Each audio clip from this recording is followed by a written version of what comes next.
take your seats and please settle down. Put your phones on silent because our session is about to begin. Thank you.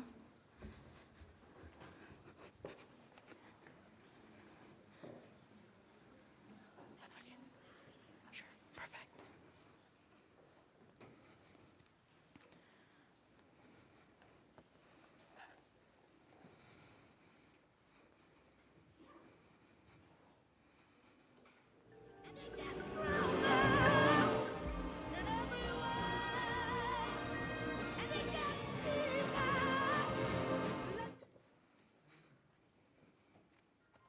To have less planes, etc., to make that transition happen, we are going to actually need more building materials.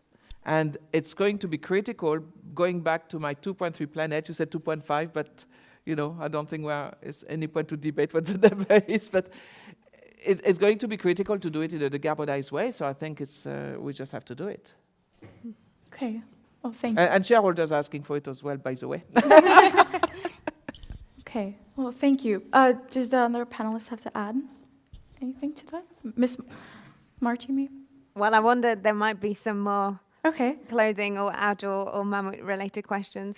Sure. Just to add, the P, which used to stand for profit, has now, companies are more realizing, especially the big corporations, that it is no longer the single P, it has now become people, profit, and planet. And so it's about the three paradigms that you need to address. And tomorrow, imagine like Magli waking up in the newspaper and the headline says, Holcim Industries is the most unsustainable cement manufacturing industry. It sends the share price down. It's the shareholders, they sort of lose their faith in these companies, and so it becomes business sense now to become more sustainable. And then I think none of you would like to join Holcim if you thought it was a horrible company. True. No, it's Exactly. it sounds silly, but we want to attract the best talents, and you attract the best talent if you are a good company. True. Thank you. So, Ms. Marty, this is a question for you. Someone in the audience is asking that, what do you think switching to thrifting or vintage fashion helps contribute to the purpose of circular economy? It's everything. It's absolutely crucial. Like I just said, I think 1 in 5 garments will have to be purchased in this way. So yeah, it's super important. I personally, my heart is in repair as well. I do a lot of repairing myself. But I'm also really proud or happy to see that Mammoth, I think people tend to overestimate us. And yet, last year we've made over 15,000 repairs in our in-house repair ateliers, which is something people tend to forget. So I'm all for repair and resell and rental. I think it will play a huge part. I think the second-hand industry has risen so much more than traditional sales, and it just shows what consumers are wanting and the way we should be going. Okay, thank you. So does anyone in the audience have any more questions? Please raise your hand. Okay, can a mic be passed? Please state your name and your school. Hi, my name is Finn, and I have a question with inflation, which is now rising up. And where I'm from, in the Black Forest in Germany, many people cannot afford to buy alternative, like the sustainable alternatives to many products. And since we've been pushing these last few years with Fridays for Future towards a more sustainable future, how does that seem to be taking a step back? How do you think that inflation will affect that change to a circular economy? I might not answer your question. I'm going to answer how inflation is, or how the price of energy, let's talk about the price of energy, is impacting our sustainability journey in Holcim. It's actually a great lever. And I feel horrible to say that because so many people suffer from the price of energy, but one of the big ways to decarbonize is 30% of our CO2 comes from the heating of the kiln, which gets heated to 1,500 degrees. The kiln is like a big oven where we cook the cement, basically. Today, we can replace that by waste. So we can replace fossil fuel by waste. The return on investment on doing that nowadays is fantastic. So all the countries that were saying, oh, it's a bit expensive to do it, now they all want to do it. And we have plants that are already at almost 100% replacement. They are telling us, hey, we don't have any impact. So actually, in our case, it's a great lever. It's a positive, it's not a negative. Okay, thank you very I much. feel a bit bad to say that because it's a negative for so many people. Yeah. But No, but this is also, there are trends, right? That for a few years, you'll find that blip where the inflation is rising, cost of commodities is rising, and it's also got to do with the war with the Ukraine and what's happening with Russia. But then that has also got a lot of countries to think, how can we be more self-sustainable with our energy requirements? And that gives a lot of push to renewable energy. Because you don't need like grid lines, you don't need like gas pipelines coming in to power up your plants. But if you could have more renewable energy farms, whether it's wind, whether it's integrated solar, that creates a more push for renewable technology. And what we are seeing is the prices of solar panels are just falling every day. So when we started off as a working in the villages, a same grid system that we used to put back 10 years back, the price is now less than 1/4 of what we used to do 10 years back. And if you look at inflation, ideally it should have increased more, right? Mm-hmm. But the technology innovation is happening within batteries. Now, all of you use mobile phones. You have lithium-ion batteries. Lithium-ion still uses cobalt, which is being mined in a very unsustainable manner. But now you have more battery technologies coming in, which will enable you to sort of move to more sustainable battery systems as well. So it's really pushing a lot of innovation in those lines. Yes, it's a blip for next maybe 2 to 3 years where you'll see the prices rising, but then that also leads to a positive impact. Okay, thank you very much. Thank you. Oh, sorry. Miguel. Hello, my name is Miguel. I've got a more general question. What do you think is the most important thing in circular economy? I think for me it's behavior change. It's all about behavior change, and I fully agree with what was said before about collective action. It's all of us have to change how we behave every single day. And you know, there's always, I read so much about people saying, what is individual actions versus what big government can do, what corporation can do? Well, individual actions push governments. When a government sees that there is a reduction of consumption of meat in the countries, what happened? Well, the government understands they need maybe there's more and more sustainable people, voters, so they better do things for them. They also, the restaurants start putting vegetarian and vegan menus everywhere, when before you couldn't find them just 10 years ago. And factories start behaving different because they understand that the customer behavior is changing. So definitely individual behavior, changing the mindset and rethinking absolutely everything we do. I would go for a holistic approach. If I can quote Céline Seman, she's an advocate for open knowledge. She once said, everything you make returns to the earth as either food or poison. And I think bearing that in mind is individual behavioral change, but as well pushing for corporations for change. So I think it's looking within and pushing the big ones. I think if you really want to, again, echoing what the fellow panelists said, and if you really want to visualize, and if you can, please try to do this. Study from the day you were born till your time now, how much of resources you have consumed and how much of it has just gone to waste, where you don't know where it has gone. If you can, collect it all and put it in your school and make people realize that this is what we are giving back to the earth, which is, you know, and if we continue to live the way we are, it's just this mountain is just going to grow.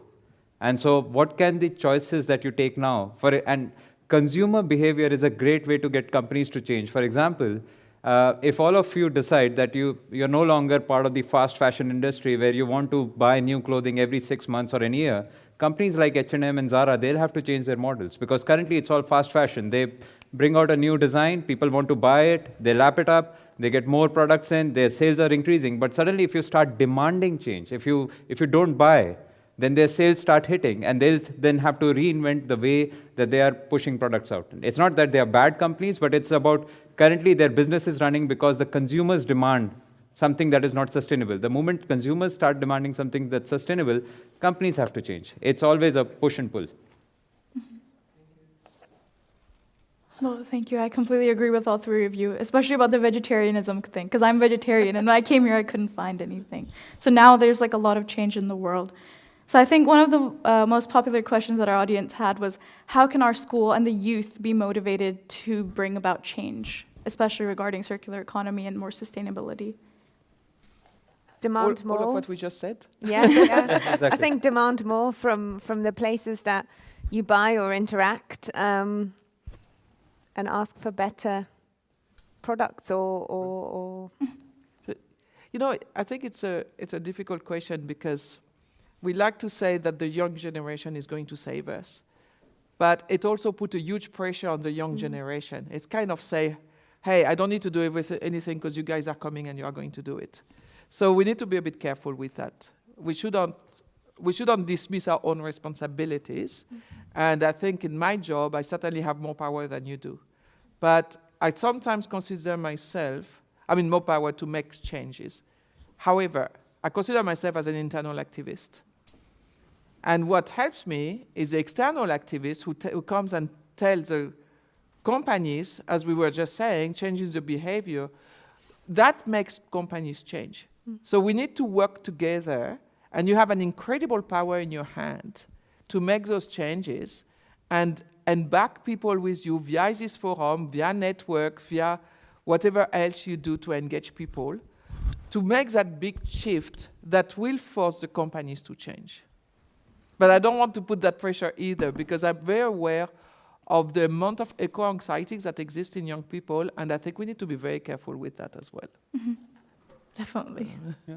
And just go back to your schools and see how your school can be more sustainable, because it all starts at the place where you spend most of your time, at your homes and in your schools. Look at how they can become more sustainable. And, as they say, if you want to see the change in the world, it has to start from you first. So change yourself. Change the way you act, change the way you behave, and then look at the power of collective. Find that crazy friend that you have, and then join forces and then implement change, because it always takes a collective to do the transformation. Well, thank you. Ms. Marty, anything to add? No, I think No? I said what I Okay. wanted to say at the start. Thank you. Maybe I will just add one thing. So I have a daughter who is a bit older than you. I have two daughters who are both older than you, but one is 28. She became a vegan at 18, which is 10 years ago. And I don't think I would be in my job today if it was not for her. Not for her in terms of wanting to save the young people or the future generation, but for her in terms of advocating so much at home that the entire family became vegetarian 5 years ago. It took her 5 years, so it was not immediate. It was a lot of work. And the awareness she brought to me about climate change was way more than anything else I ever had. And that's when I decided to change my path, because I'm not a sustainability professional. I came to the sustainability world only a few years ago. And that's really, so your parents are usually quite senior people. Some of them have quite good jobs in different companies. Be this needle that push them to, like my daughter did with us, and she was extremely successful. Amazing. What a good story. Yeah. So the youth can bring about change. Yeah. So sadly, that is all the time we have today. And as the session is now coming to an end, I would like to thank the audience for your questions and participation, and also the three wonderful panelists for all your experiences, for sharing your experiences and your insights onto this very important topic. Thank you. A round of applause for our panelists.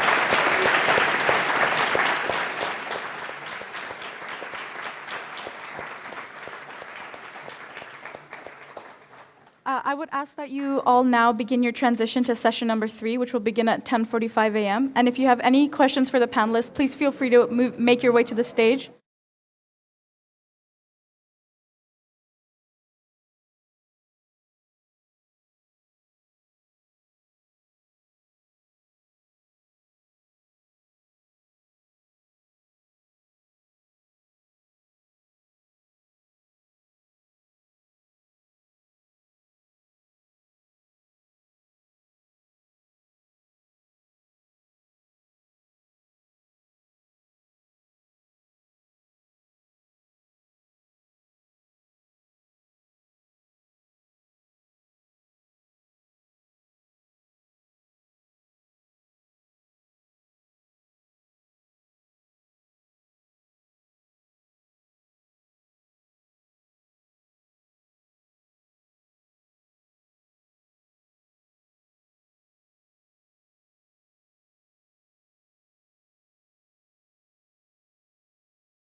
as the session will begin shortly. Thank you so much.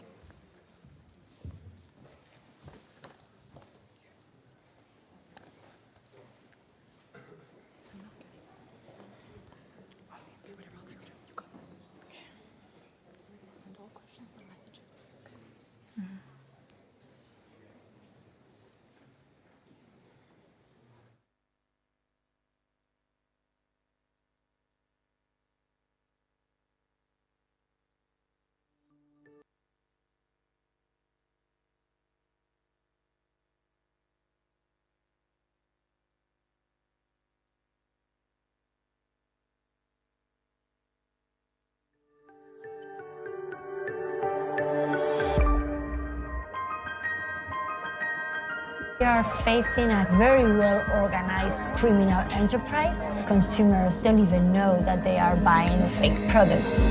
And as everything is now sold online, buying counterfeit goods is getting easier, but stopping them is much harder. Counterfeiting, it's a global threat that at the same time has many faces, many facades. The act of counterfeiting existed long before any of us here today were alive, and that nearly 20% of posts on the platform about fashion products featured counterfeits. At this stage, the counterfeits are literally in your face.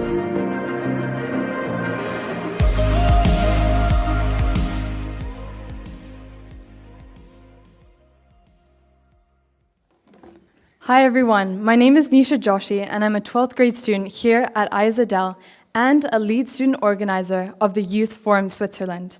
I'd like to welcome you to this panel on the true cost of counterfeit goods. Thank you.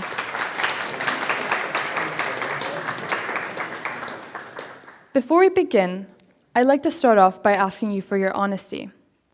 Who here has ever considered buying a counterfeit good? Wow, we have a lot of criminals here today. But note that beyond this room, the magnitude of this issue is greater than what it may seem. This is why I'm honored to welcome two distinguished guests who will be joining me for the session today. We have Eva Maria Strobel, a senior partner at the prestigious global law firm Baker McKinsey. She is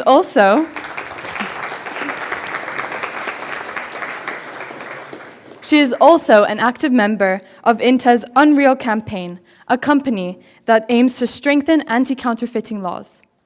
And we have Nicole Klug,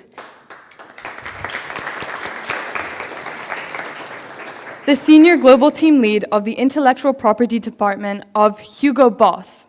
Now, I would like to welcome Nicole Klug and Eva Maria Strobel to start off their presentation. Thank you.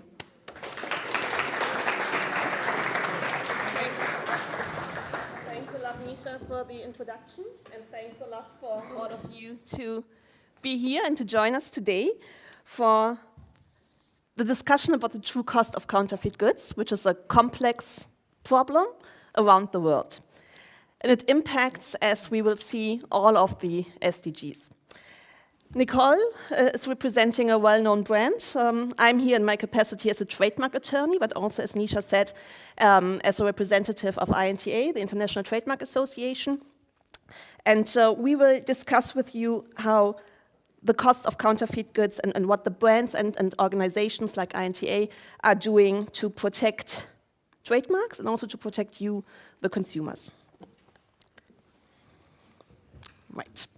So the Unreal campaign was founded by INTA, the organization I'm representing, approximately 10 years ago, with the goal to educate, to empower, and to encourage.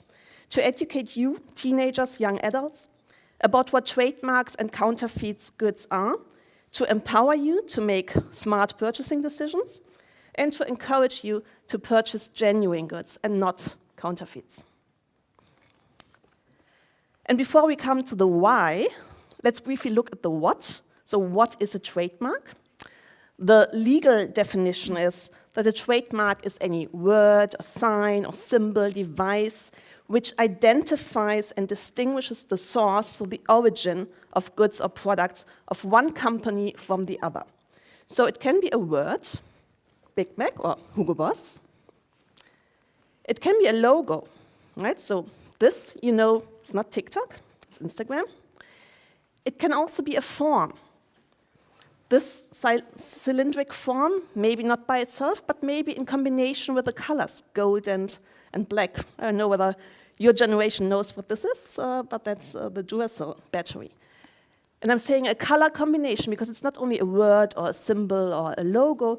There are different means to distinguish goods, and color is one of them. When somebody gives you a small box like this in turquoise color, you probably know what jewelry this is. So why are trademarks important? Why are they important for you? We can basically break it down to 3 reasons. First, you will find your favorite product quickly. Right? When you see a coffee shop and you see the logo on the cup, you know immediately it's Starbucks. So it's not Coffee Fellows, it's not Lavazza. And second, you know what to expect, you know what quality you get. You will get a Starbucks coffee. So it's not Lavazza, you know how it tastes, you know exactly what it is. So it's a guarantee. And eventually, so the third reason is you can express your individuality, right? Because each trademark conveys some image, some feelings, emotions. And why are they important for companies like Hugo Boss? I mean, Nicole will talk to that in a moment, in very short. They convey this message, right? So the company can individualize itself. It can convey a reputation, an image. It can communicate with you, with the consumers, and distinguish itself again from other companies. So all good, and now let's turn to the black side, the counterfeits. So what are counterfeits? Counterfeits are products or the packaging which bear trademarks, which are validly registered, but where the user of the trademark has no authority to use them, or trademarks which are confusingly similar, which are very similar to registered trademarks, so you can't distinguish them. You can't distinguish them from the real goods. And where do you see counterfeits? Basically everywhere, right? So first and foremost in luxury goods. Watches, handbags, clothing, phones, mobile devices, gaming equipment, but also maybe products we would not immediately think about. For instance, vehicle parts, brakes, right? Airbags, very often counterfeited. Food and beverages, there's a lot of counterfeit alcohol around, pharmaceuticals. And I think that already shows where we will be going to when talking about the SDGs, right? So Nisha asked the question, but again, who ever saw a counterfeit? So no, who saw a counterfeit product? Okay, so a lot of you, right? Where did you see them? Flea markets, street vendors, maybe internet. Oops, no, it's gone. And who has bought one? Only one? Okay, a few hands, significantly fewer hands. But I think we should see more hands, because it's not only that you willingly, knowingly buy counterfeits. Maybe you buy counterfeits unwillingly, because you don't know it's a counterfeit. And when you buy them, how does it affect you? Right? How does it affect you as the consumer? You may think it's a great deal, right? Those of you who raised their hand, you may think it's a great deal. I got this Nike sneaker for only 50 instead of 300. But you don't know where they have been manufactured and under what working conditions. You don't know what materials they're made of. You don't know whether they have been tested. Think about perfume, skincare products. They may not have all the functions which you expect them to have. They can break very shortly, and you can't return them. And how do counterfeits affect the community and the SDGs? That's what we will be discussing today, right? So let me just give you a very short gist of it before handing over to Nicole. You have to always keep in mind that counterfeits are produced outside the normal, the regular, the approved channels with little or no regard at all to environment, to health, to safety regulations, to any standards, right? We talked about working conditions, child labor, loss of jobs. There's a lot of jobs which get lost because of counterfeits. Tax evasion.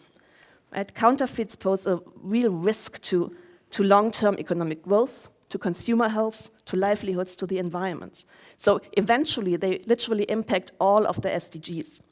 When we think specifically about SDG 12, counterfeit trade abuses supply chains, it exposes consumers to potentially harmful products, and no matter what kind of product we're talking about. And the environmental cost of counterfeits is extremely high, from cradle to grave, from the manufacture to waste disposal. There are so many bad impacts on the SDGs. Counterfeit fashion, to hand over to Nicole, for instance, often contains toxic chemicals or other contaminants. And the counterfeiters, they don't care. They don't care about it. Nicole will tell you more about that and what Hugo Boss is doing to combat counterfeits and to combat this threat to international trade. Thank you.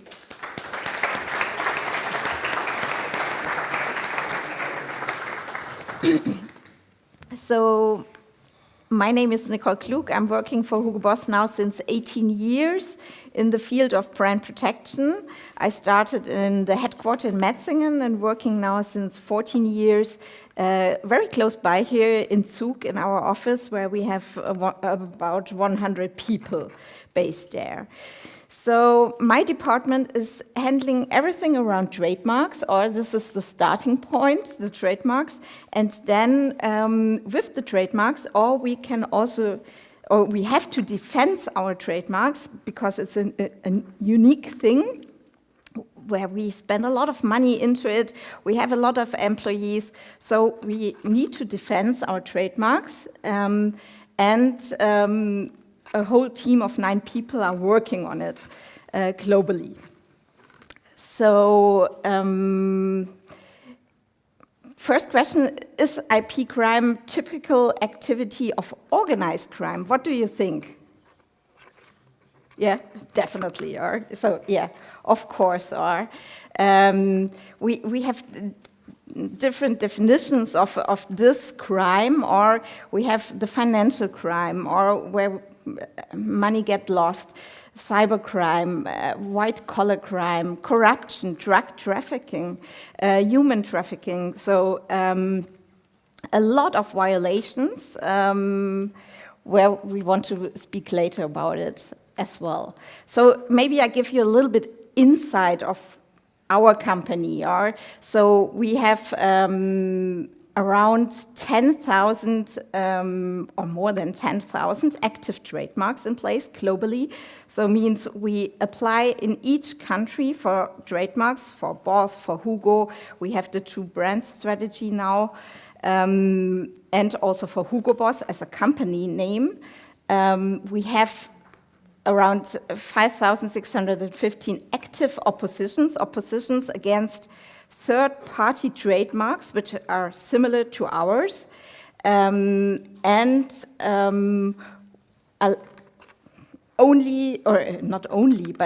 most of the oppositions we handle are in China, and now you can expect why.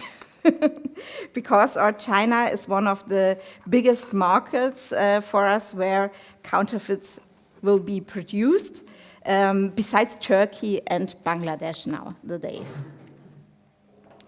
So breaking it down to cases and numbers, we have around 32 million counterfeit goods seized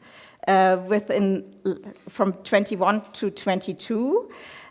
So really a high number, but this number is not what's out there. So it's in comparison to what's out there, I think it's a small number.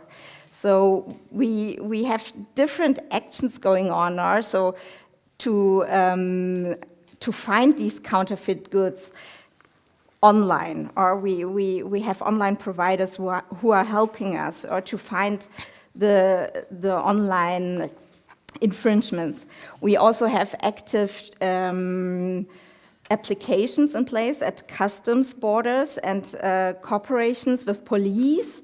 So in case they find something suspicious, or they contact us, and we get pictures maybe, or information, shipping documents from them, which we have to look into if there is any business relationship to the parties. If not, we take actions against them. So means what actions can we take, or we file criminal complaints. Maybe we need to go civil, depending on the law of the country.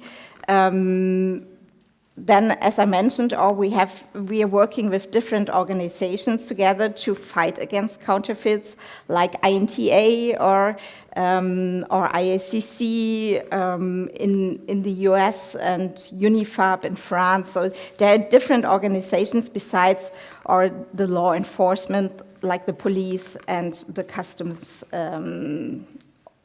borders and Europol and Interpol. So this was like the presentation from my end. What I brought with me are also some examples of counterfeit and original goods. And to be honest, so this is the original. Oh, wait, I need to unpack it. So now you can see it better. Okay. So, what do you expect? Is this an original or a fake one?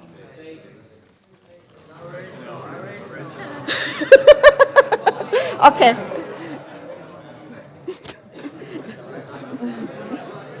Okay, who thinks this is the original? And who thinks this is the original? Okay, you are right. But it's hard, or so it's not that easy. And honestly, the counterfeits are getting better and better. So also for us, we have kind of identifications inside the products or on the products where we can identify the goods, but it's getting more and more difficult.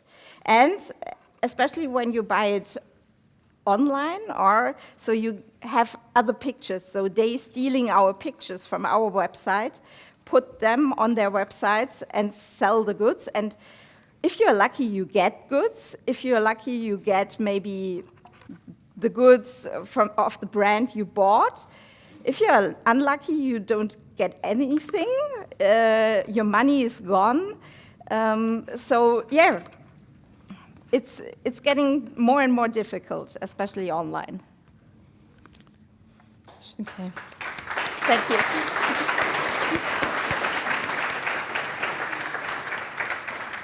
Well, thank you so much, Eva Maria and Nicole, for that thought-provoking presentation, and it also raises a lot of questions, which is now why we'll move into a 10-minute discussion before we open the floor to audience questions. So, Eva Maria, could we start off with you, please? Sure. So, would you please share the most significant counterfeit case that you've worked on? Honestly, I think there is not this one case because there are millions of them, right? I got a call from the police in Zurich yesterday about a mobile phone, which they found, or they became aware of sales of a mobile phone. It was sold for 750 Swiss francs. So that's why I'm saying, you don't know whether you buy a fake, right? For 750 francs, you believe you buy a genuine product. You don't think it's a fake, right? So there are different types of counterfeits. I think what strikes me most, or what I'm most concerned about, is pharmaceuticals and food and alcohol. It's kind of products you really use in your body, put in your body. I mean, we are supporting one of the pharmaceutical companies in their anti-counterfeiting activities, and the most counterfeited product is, guess? It's a product against erectile dysfunction, right? Which is bought online, and if you're lucky, it simply has no active ingredients, right? So if you're lucky, you maybe the kind of harm is maybe visible because nothing happens, but it's nothing inside. But if you consider you're buying a product against treatment for cancer or a treatment for other fatal diseases, and there's simply no active ingredient, right? And people are doing this. And I think the erectile dysfunction product, I mean, you're buying it in some kind of dodgy online, well, not even pharmacies, online websites, so you can assume it might be counterfeit.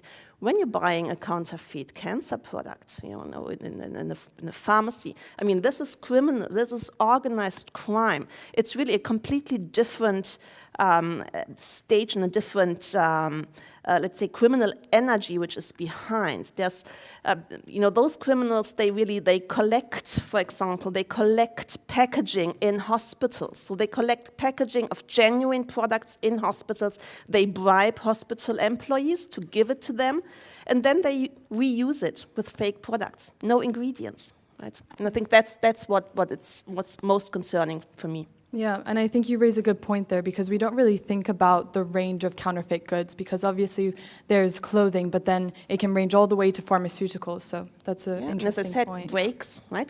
So parts of vehicle brakes, airbags. Yeah. I mean, that's a safety risk. Yeah.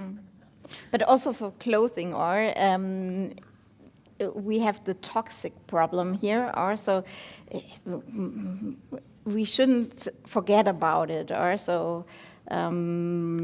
We often do like testings on the products, especially if they're from certain countries, or to see and to show, or that we also have a health issue here. Yeah. Yeah. Yeah. And maybe not exactly with health, but if I could turn to you, Nicole, with this question. So what is the approach for Hugo Boss when ensuring counterfeit products are removed from the marketplace? So we, as a brand, have a zero tolerance, but there are so many counterfeits out there, so we can't break it down to zero, or so. But if we come up with something, or we take actions like legal actions or administrative actions, if possible, to get the goods down, or to take them off online or also offline. And when you take them offline, is there a way of destroying the products then? Yeah, so this is the main problem when we take them online, so the posts online, or maybe the goods are there. Sometimes we also figured out that a few people are posting, we have 10,000 of counterfeit T-shirts available. But if you ask them through like an investigator, hey, can you please, or can I purchase 10,000 T-shirts? Then they will say, oh, yeah, but we need to produce them first. Also, maybe they're not there, but maybe they have physical goods, and then we have to investigate further through private investigators doing like test purchases to have the addresses of these individuals or companies, and then file criminal action if possible. Okay. And maybe Eva Maria, you would like to comment on that, because you work with, well, not work, maybe represent so many different clients. Yeah. So. And I feel very sorry for them, because as Nicole said, it's only the tip of the iceberg, right? You can't really get rid of the problem. It's impossible, because there's so much out there. So companies like Hugo Boss are really doing their best, and they're investing a lot of money, right? A lot of their revenues to combat these counterfeits. And online enforcement is so difficult, because you shut down one website and 10 others pop up. Offline, it's also an issue. I mean, when you travel to even some European countries, right, even countries within the EU where we have very strict laws and regulation and presumably also strict enforcement, you will find counterfeits almost everywhere, right? It's really difficult. So I really feel sorry, because it's kind of like attempting and doing the best, but you know you will not be able to stop it. Yeah. And maybe in terms of sustainability, with the destroying part on your side, Nicole, is there a sustainable way to get rid of these products, or how do you do that?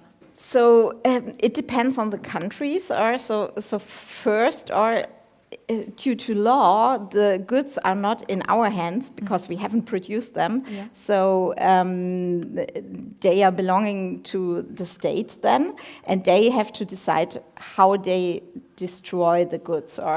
But if we can, we try to, let's say, or what can you do? So if you have a print on a T-shirt, you can't pull it off, or so it's not possible. So you have to remove the brand, or and then maybe donate it, or if it's possible, we try to do this, but often, as you can see, or it's imprinted here, so you can't remove it, or so we have to burn it or destroy it in certain ways. Yes, because of course with the toxic dyes, you can't donate those, so you have to destroy it. Yeah, so we first need to do the testing then, and it's also expensive. We already spend a lot of money into the case, or on the case, and then we have to spend also more money on the testing and everything. So the easiest way, unfortunately, is to destroy the goods. Yeah, but it's also the safest way because, as you said, right, you don't know whether there are toxic dyes. You don't know whether the product functions, whether the airbag will blow up if in case of an accident. Yeah. So it's really difficult, and I think doing all this testing would be a burden which is not really justified. And sometimes you don't know if the goods are going back to the market in certain countries. So, Well, thank you for your insight. So this question is open to both of you. Maybe we can start with you, Eva Maria. So during this time of increased cost of living, people still desire nice things. So how do you support the argument that it's still wrong to buy counterfeit goods? I really think it's for your own safety, it's for your own health, and it's also your contribution towards the society. Because, as I said, you don't know who's producing these T-shirts, right? It's children in a fabric somewhere in Bangalore, which eventually then burns down, right? I mean, that's a fact. That's what happens.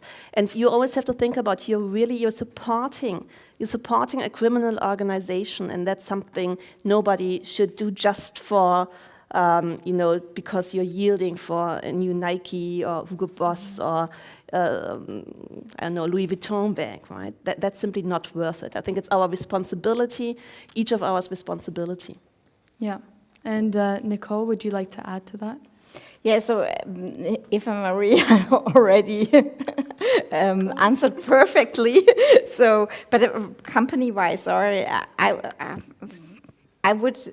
So, it's always a question of what you offer and what you get, or so from my perspective, or it's. Just wait for the it bag, and maybe save your money to buy it instead of buying it cheaper on a market. I think you get more of it out there. Okay. Well, thank you. Or buy it second hand, right? Or second hand, second life. So that's more sustainable too. It's more sustainable. Okay, so that's all the time we have for our discussion. So now please remain seated, and we'll take a 2-minute break for you to all process this information and to ask any questions via the Mentimeter, and the code will appear here. Or if you prefer to raise your hand, we can get you a mic and you can ask a direct question. Thank you.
Okay, thank you so much, audience, and Nicole and Eva Maria. We have quite a few questions coming through. I can start off with one from the Mentimeter. So this one, maybe we can start off with Nicole, or yeah, with Nicole. It's a good question for you. What sentence do sellers get if caught selling counterfeit products? In terms of Hugo Boss, do you interact a lot with sellers, and do With they get our caught sellers. with your sellers? With our sellers. So yeah, sometimes we get like hints from our sellers. Maybe there's a store on the opposite side or selling counterfeit goods. So they send us pictures and we investigate further, because it's sometimes also dangerous to send them there or to take pictures. So we decided as a company, or we take it on our side with private investigators then. But we get a lot of hints from our sellers, yeah. And maybe Eva Maria, in terms of the legal side of it? Yeah, so that really differs from jurisdiction to jurisdiction. It also, are we looking at you as the buyer? Because in some jurisdictions, like in Italy, when you buy from a street vendor a counterfeit product, you will be sentenced. You will get a fine, a monetary fine. The seller, if he's acting on a commercial base, will get either a fine, a monetary fine, and that again then depends, depends on the jurisdiction. Sometimes depends on his income. Also depends on, is it the first time he's sentenced? Is it the second, third time? He can go to jail, yes, but that happens unfortunately not that often. Right? Because it's really, it's criminal organizations, it's really difficult to find them. And in particular, those street vendors, it's like with the online shops, right? You get one, even if he gets into jail, the next one's there to sell the goods, right? It's really a criminal organization, and they're using people who really need, who have no other option, right? When you go to, to Spain or to Italy, you will see that most of the street vendors who sell counterfeit goods, most of them are refugees. They come, they don't see any other option how to make their living, so that's why they're doing it. And when one of them gets into jail or is sentenced, the next one comes and will pick up the business. Thank you so much. And I think before we take any more Mentimeter questions, do we have a brave soul in the audience that would like to ask a question? I think, Emma, we saw your hand go up.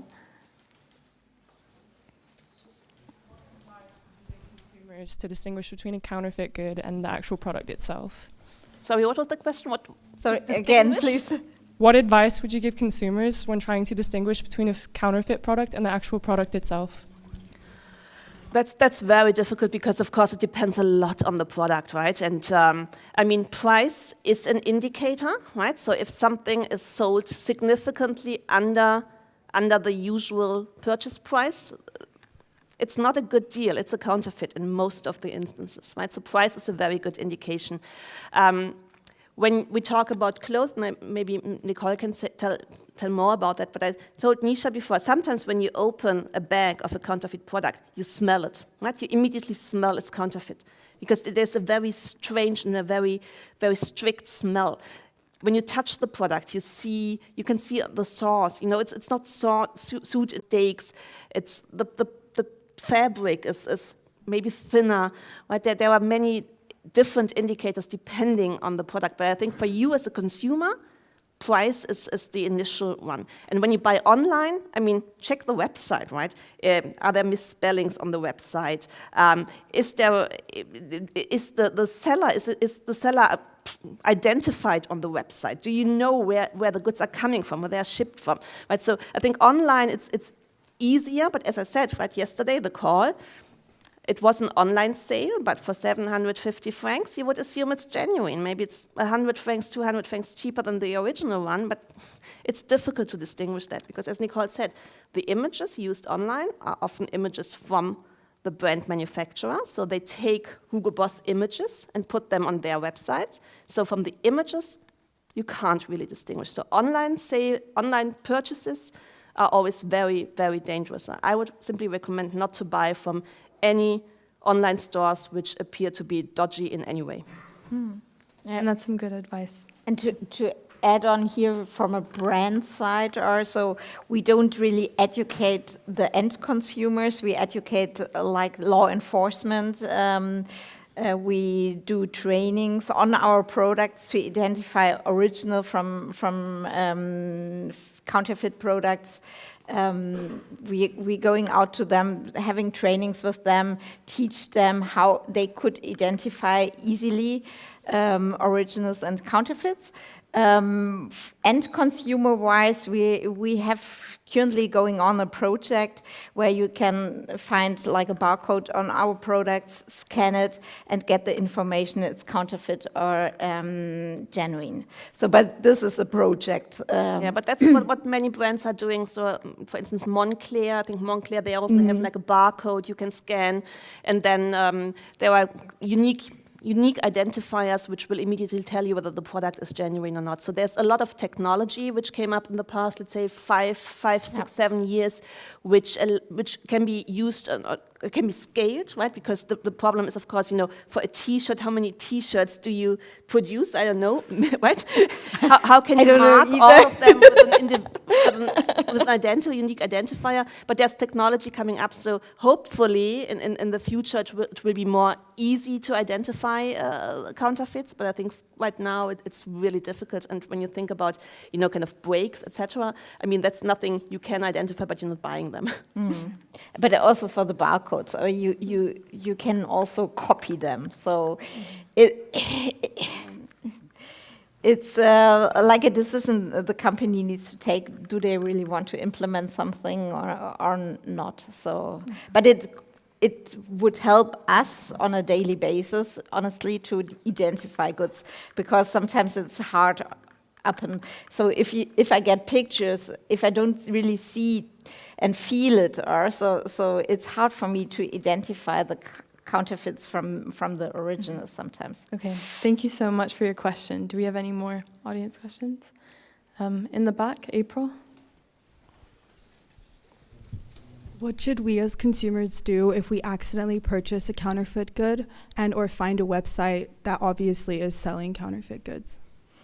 So we have in place like an email address on our website. You can find it. It's stopfake@hugoboss.com. So if you ever come up with a counterfeit somewhere, physically or online, just write an email on this email address and we will take care. Okay, thank you so much. Or contact the police, right? Yeah, if you really buy something, contact the police. So, because you will probably not be the only one buying it, right? There will be more. Like the call I got yesterday, again, it was one phone which was identified as being counterfeit, but we assume that the seller sells way more than just one counterfeit phone. Okay, thank you so much. Do we have some questions in the front? There. With the white shirt. If you know, what kind of toxic chemicals or materials are used in manufacturing these counterfeit goods? So which kind of toxic materials are in there, you mean, or yeah? We get this like testing results, but honestly, I'm not in this field, or so we just get the result. It's toxic, yes or not. But there are certain chemicals which can be used to a certain percentage, right? And if the percentage exceeds, the limit, the standard, then it can be dangerous for your skin. You can maybe get some bumps or whatever. So it's not only that it's chemicals which are not per se allowed to be used in or for certain products, but it's also about the concentration, the amount of the chemicals which are used. And sometimes it's also products which are simply not permitted, right? In cosmetics in particular, we often see that cosmetics contain some ingredients which you are not allowed to use because they can cause cancer or other diseases. And yes, and dyes is often one of the issues, right? The dyes which are used for fashion. Yeah. Which are not permitted to be used in Switzerland, in the EU, but the laws in Bangladesh or somewhere else are. Or maybe the products are simply available there. Maybe the laws are the same, but they're available there and used. Mm-hmm. Okay, thank you. There? Thank you. So you mentioned at the beginning that you are working to strengthen the anti-counterfeiting laws. Are there any particular ways in which you are looking to strengthen these laws against counterfeiting? Well, of course, there are many initiatives, in particular in the jurisdictions where most of the counterfeits come from. So Nicole already mentioned China, Hong Kong, Turkey. Those are the jurisdictions where we see a lot of products being exported from. And the organizations try to educate the legislators there, really try to lobby. It's difficult. Because it's in some jurisdictions, like in China, it's almost part of their economy, to be frank. So it's really difficult to make even the legislator, the authorities understand that this is a problem, that we can't tolerate this. But there are a lot of lobbying activities, education trainings, attempts of also, the Swiss Trademark Office, for example. They regularly exchange and visit the Chinese Trademark Office and discuss with them and try to make them understand, right? So it's really about education and awareness. Okay. Thank you so much for sharing your insights. I think there's a question there. Thanks. In what ways are the counterfeiting of physical goods similar to like the pirating of digital goods? Like, do they have like similar risks or? I mean, for digital goods, when we talk about music, right? So kind of copyright protected goods. I mean, it's a similar effect on or impact on the SDGs. Maybe not with regards to health or safety, because of course whether the music is pirated or not does not impact your health or safety. But it has other impacts, because think about copyright protection and copyrights. I mean, that's the way it's supporting innovation. It's supporting creativity. It's ensuring that authors, that artists can continue with their work, and if those income is not guaranteed or is not available, we will simply see less creativity and innovation, and eventually it also has an impact on education, right? Because the income, the revenues generated are also used for education, for schools to support schools. So there's a lot of so it's not the health and safety issue, but counterfeiting or pirated copyright products are as bad as counterfeit goods. Thank you. Nicole, there's a question that came in for you from the Mentimeter. It says, what about the argument that companies produce their goods in factories with poor working conditions anyways? Honestly, so yeah, there I need to revert to our social standards, or so there shouldn't be like production places out there with whom we're working who have this bad conditions, and we also visiting them. So we have an internal team or who's visiting the production places, looking after, and in case there is something or they find something, we immediately stop working with them. But maybe they have the knowledge on our products and continue producing our products without our authorization afterwards. But I think in particular, the brands, all of them have sustainability and ESG standards, which are rising. I won't say day by day, but there's really a lot of effort put into that, and part of the revenues are used for that. And you can be sure that the counterfeiter will not use any of its profit to increase working conditions, right? That's for sure. Of course. Well, thank you both for answering all the audience questions. So that's all the time we have for this session. It's now coming to an end. And I would like to thank you, the audience, for your participation and your questions, as well as our panelists for sharing their experiences and insights onto this very important topic. So audience, please feel free to share your experiences on the YFS social media by using the hashtag True Cost of Counterfeit Goods or the hashtag YFS 2023. And please do check out INTA's Unreal campaign. It's very, very interesting. And in closing, I would like to thank you again, a huge thank you to Eva Maria and Nicole for sharing taking your time and your education. So thank you, everyone.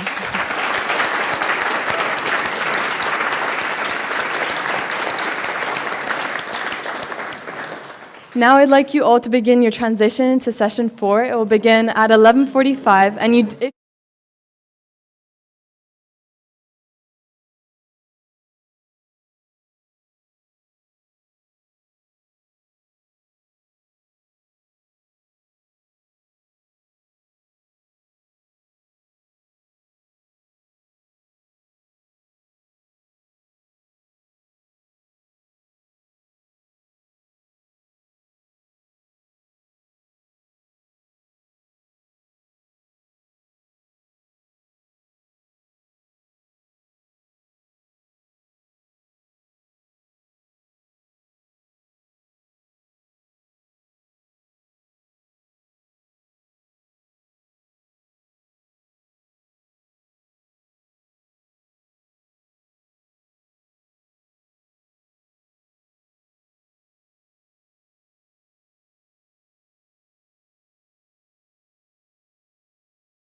I'd like to ask you all to take your seats and silence your phones.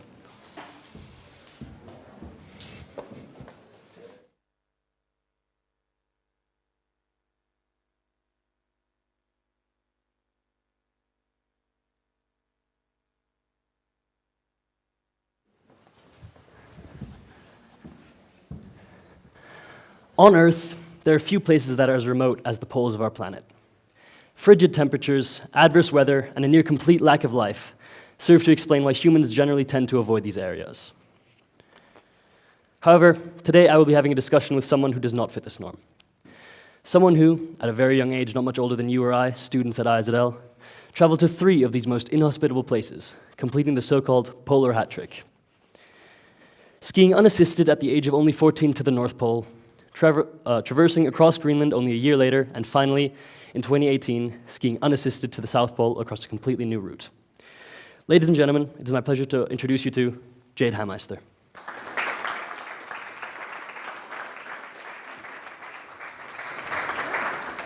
So, good morning. My name is Tom, and I'm a grade 11 student here at IZL, as well as a member of the Youth Forum Switzerland team. Today, I will be discussing Jade Hameister's Arctic exploits with her. Welcome. Thank you, Tom. It's exciting to be here.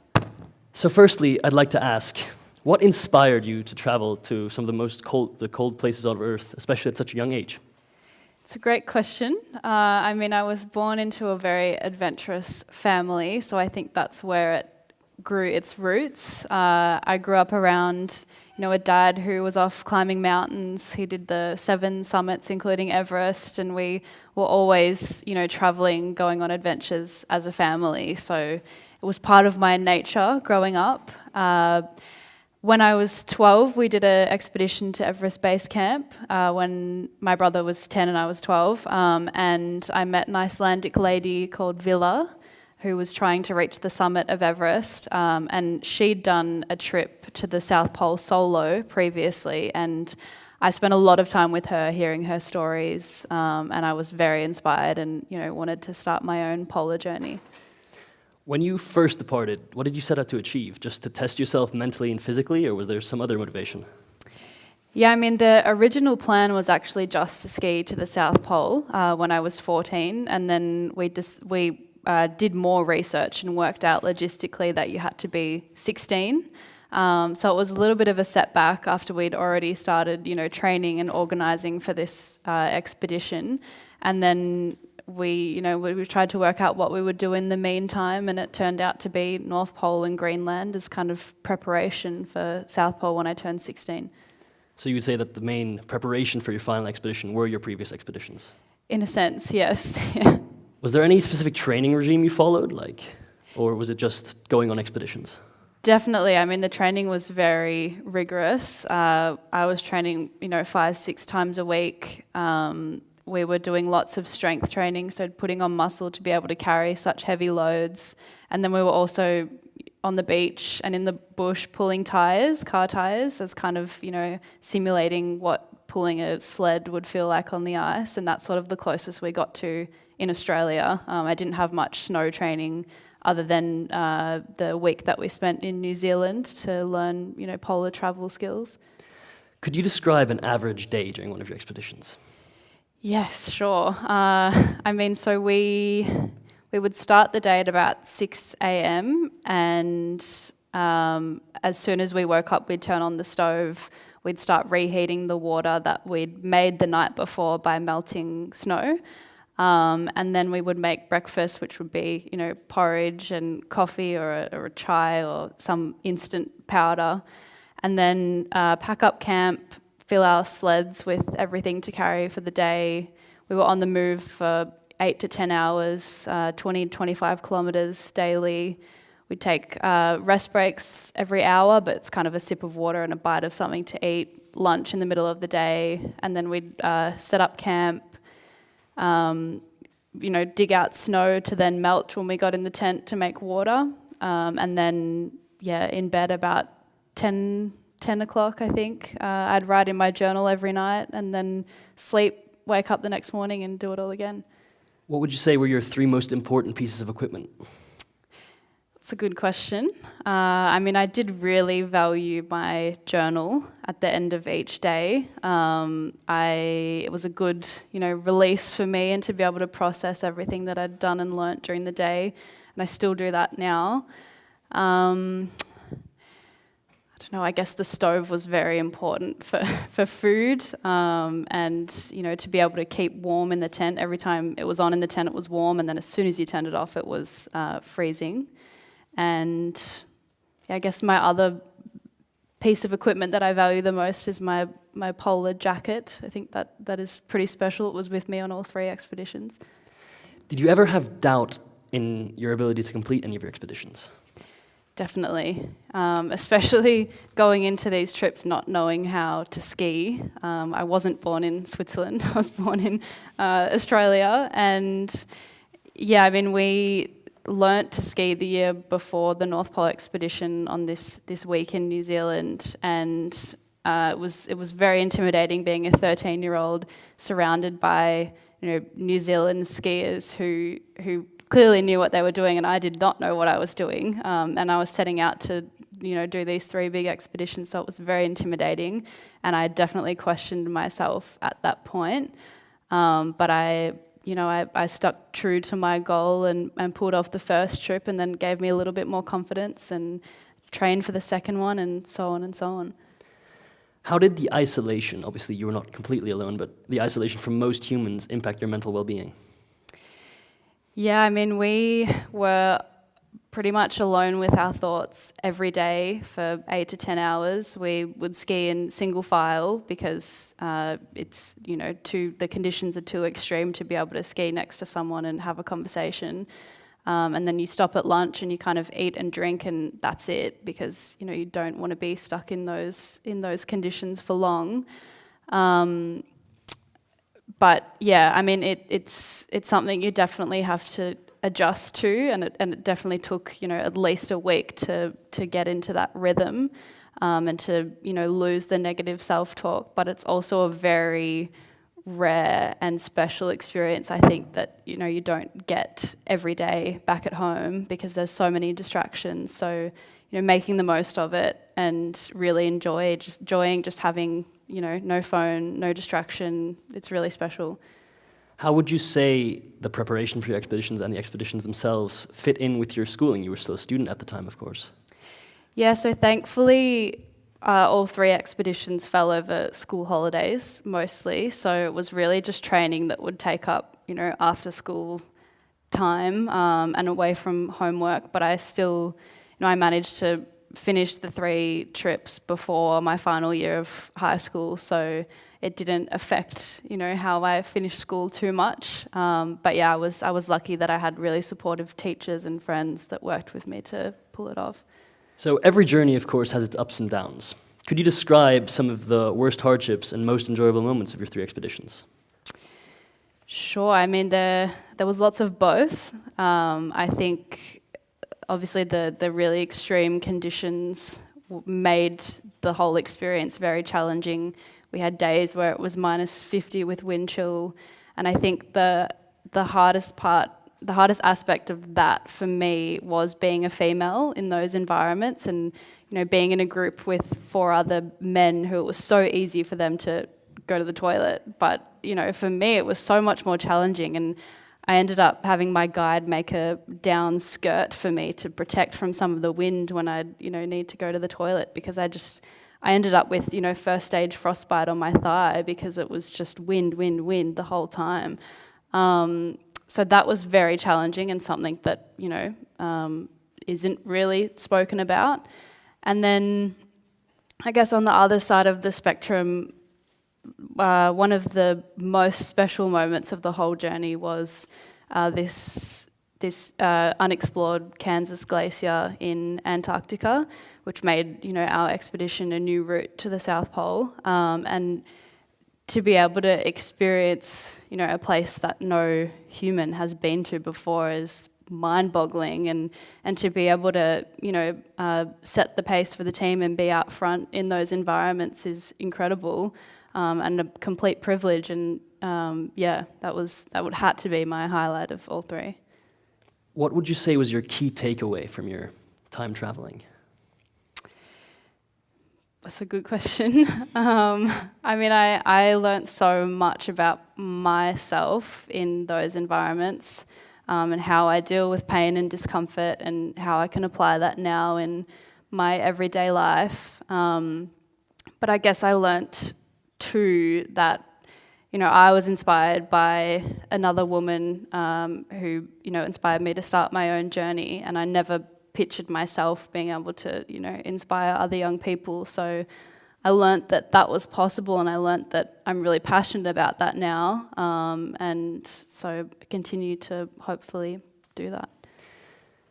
What would you say are the most important qualities someone would need to have to complete expeditions like you have? I think the most important quality is bravery, and I say this a lot because I think it's, you know, especially as young women, we receive so many messages telling us to, you know, not do this, and, you know, look a certain way and act a certain way, but really we need to, you know, not aim to be perfect and aim to be brave and courageous instead.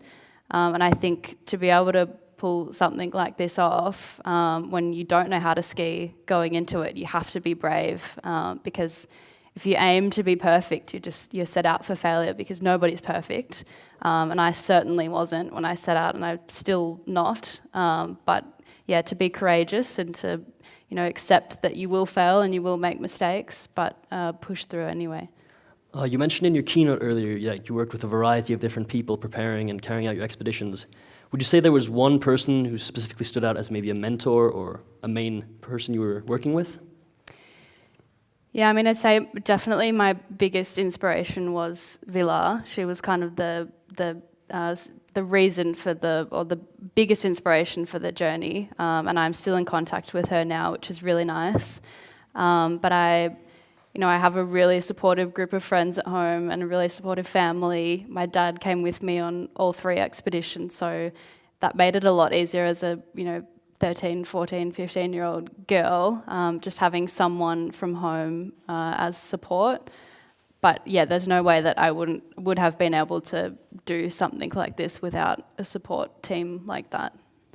Are you planning to participate in any further expeditions to the Arctic or the Antarctic? I would love to. I would love to go back to Antarctica. It's one of my favourite places now. But since these expeditions, my focus has been study. I'm going into my 4th year now in Melbourne studying commerce, and I'm really interested in the relationship between business and sustainability. In terms of expeditions, I did a trip with my dad and brother just recently in Egypt. We did a 20-day crossing of the Sinai on foot with Bedouin tribe support. It was very loose, but it was a lot of fun. I'm just really passionate about making a difference in the sustainability space. Yeah, so just on sustainability, I know you advocate for climate change. What exactly do you do to bring attention and work against climate change? I mean, I think it's, as probably the only person of my generation to have had the privilege of, experience in these 3 main polar regions, I definitely feel a sense of responsibility to help protect it. With that privilege, I think does come responsibility. So just to be able to, be here at events like today and share what I learnt and my experiences and the things that I saw as they relate to climate change is important. And I'm actually doing a bit of work now with the Villa Institute in Villa-sur-Louvain in Switzerland as their youth advisor, and they're a great group of really inspiring people who really aim to connect young people with experts, and just to be involved in that too is really awesome. Do you think that the young generation today, the students, are prepared to take on climate change? And if not, what do we still need to do? What do we still need to learn? What do we still need to innovate to be able to do this? It's another great question. I think 100% we are. As a generation, I think we will inherit the consequences of the decisions of today's leaders, and that's kind of out of our control. But if we I think that we have, the passion and we have the unified movement to make a meaningful difference. It's kind of, we need to keep pushing with that, and it's kind of up to the current generation of leaders to give us a chance, really. Do you think these current world leaders are doing enough? Do you think they're doing, well, probably too little? And what should the main focus be? Should it be to remove fossil fuels? Should it be to focus on international cooperation or something else? Putting me on the spot here, Tom. Yeah, I mean, I think there's always more that can be done. So yes, I think more could be done. But I think that there are so many sub-issues to climate change that could be addressed. And that's why it's really inspiring. I was at the pre-forum yesterday seeing, students and people working on different specific issues in different areas, because it's not just climate change, it's all these other issues that feed into climate change and, the prosperity of humans. So, yeah, I mean, I think really it's about working out, where we fit in and how we can make a difference as individuals, and then, working on that. It doesn't have to be bigger picture all the time. This might put you on the spot again, but what is your philosophy for life in one sentence? I think it's a good follow-on from the last question, because I think my philosophy, if I had to choose one, is, we're all individuals and we all have our own set of knowledge and experiences and passions and interests. And I think we really need to explore that and explore that for the benefit of others. So yeah, exploring what drives us and what we're interested in, and working out how we can make a difference in that area for others, and being brave in the process as well. Yeah, thank you very much. That is all we have in terms of prepared questions today. We're now going to take a short 2-minute break to allow you to process all this information and also come up with your own questions. Please remain seated. Once we recommence, we're going to finish with an audience Q&A session. So either submit to the Mentimeter code, which you can see here and here, or raise your hand. One of our logistics members will bring you a microphone. Please keep your questions brief, and we will try to get to as many as possible.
Ladies and gentlemen, welcome back. We're now going to complete the session with an audience Q&A session. First, I'd like to start with a question from Mentimeter. Jade, how much did each expedition cost?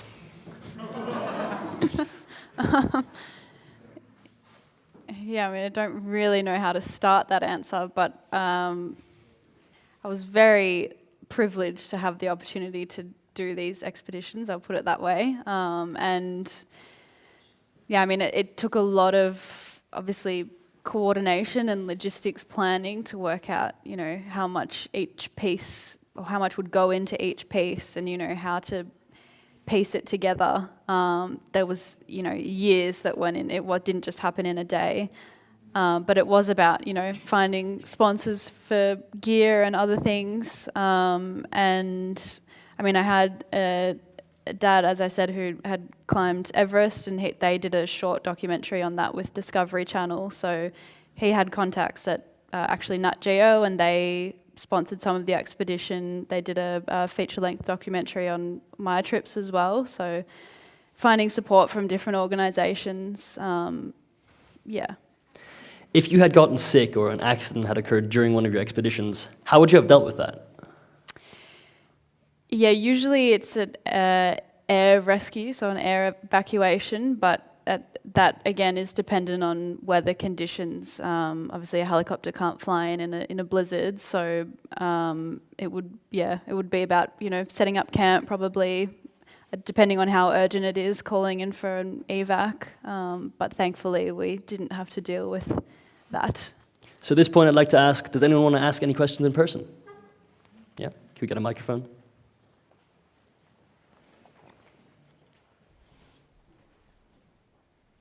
So you talked a bit about sleeping in the night. How was it like when there were blizzards? Was it cold? Was it hard to sleep?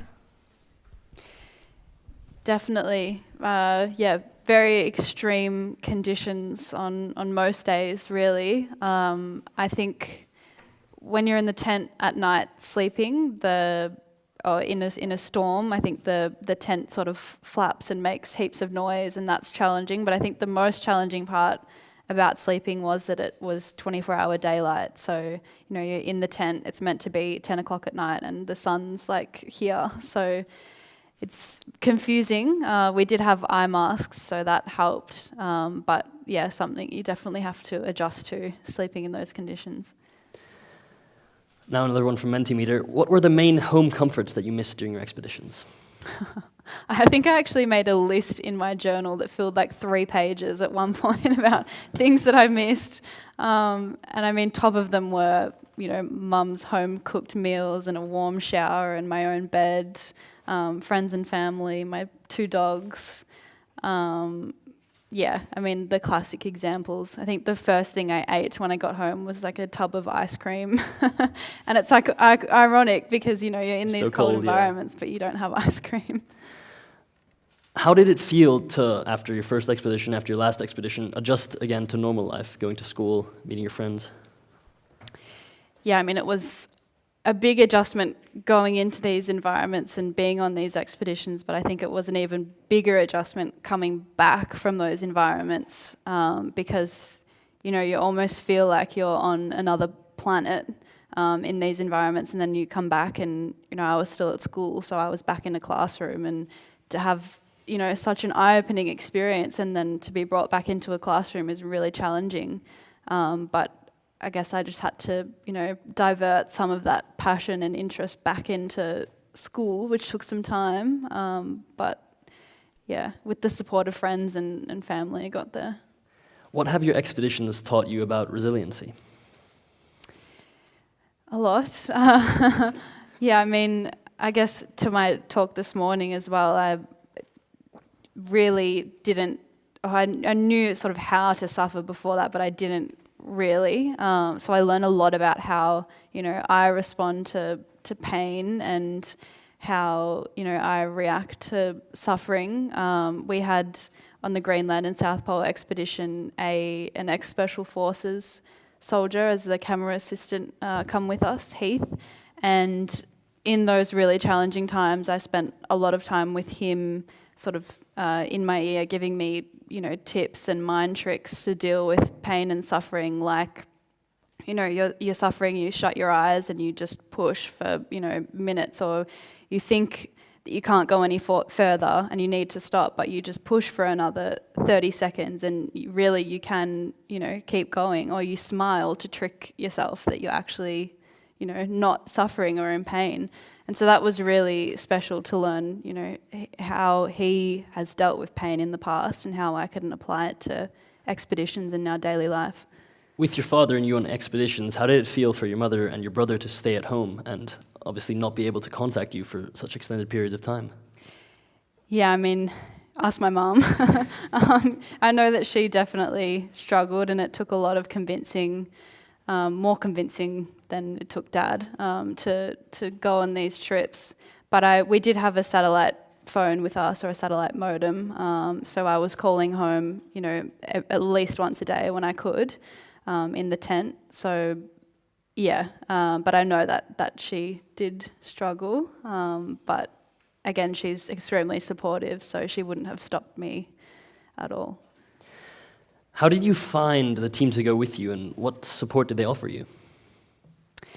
Yeah, I mean, we had a great team on all 3 expeditions, different Nat Geo camera person on all 3. They were all great. We had the same guide, Eric, for each of the expeditions. He has, 25, 30 years of guiding experience in these environments, so he's the man. And then my dad, which, was unmatched, the sort of support. It would have been a very different trip had he have not been there at that age. So it was a really great team, and I was able to learn different things from different people like Heath. At this point, I'd like to ask again, are there any questions in the audience? Yes?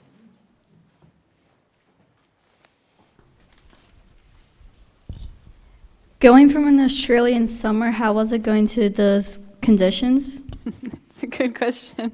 I definitely missed my Australian summer. Yeah, I mean, it was my first white Christmas, so it was an experience, and I actually had my second white Christmas this last Christmas in Switzerland. And I think that's how it should be. I think Christmas should be white. But we're pretty lucky to be able to be, on the beach for that day. And when I got home, it was still summer, so I had a little bit of that with friends. I think there was another question over here.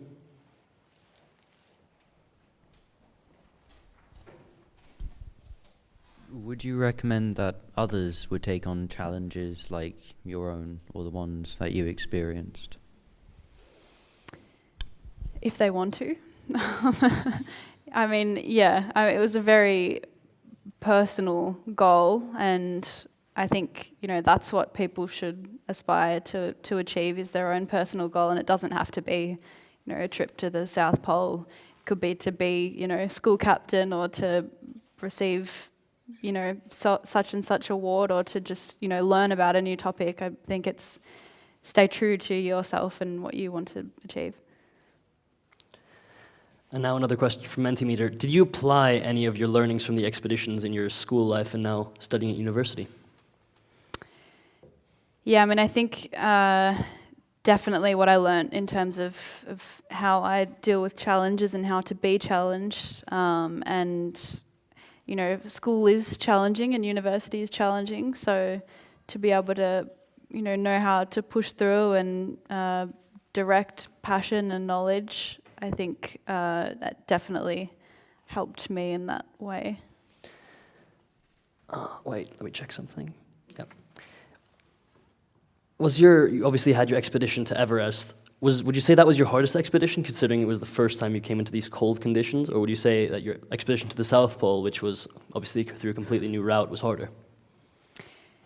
Yeah, I mean, I think they were all, including the base camp trip, they were all different. And yeah, as you said, I was 12 at the time, so it was a new sort of challenge, and the biggest for me at that time. But yeah, definitely the South Pole trip was another level of challenging. I mean, I was sort of in the tent every night on that trip in tears because I was just exhausted and cold and had had enough. I was wearing a sort of neoprene face mask every day, and my hair was in braids, and it would freeze to the face mask with the moisture of my breath. So, I'd be in the tent over the stove in all my gear from the day, trying to, melt so I could actually take my face mask off.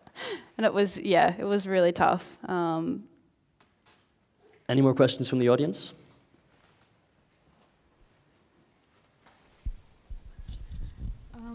How did your school peers treat you when you came back, or when they found out that you were completing these kind of like these kind of like adventures? Yeah. Yeah, I mean, I didn't really notice a big change, to be honest. I shared with some of my peers what I was setting out to do beforehand, but it's hard as a 14-year-old to explain to another 14-year-old, that level of expedition, and I didn't really even know what I was getting myself into. So, you have to sort of be on those expeditions to understand it. But within my friendship group anyway, when I came back from the trips, it wasn't, oh my God, how was it? Like, what did you see? It was just, not ignored, but it was very normal. And it went back to normal very quickly, which I enjoyed. And I think there was another question.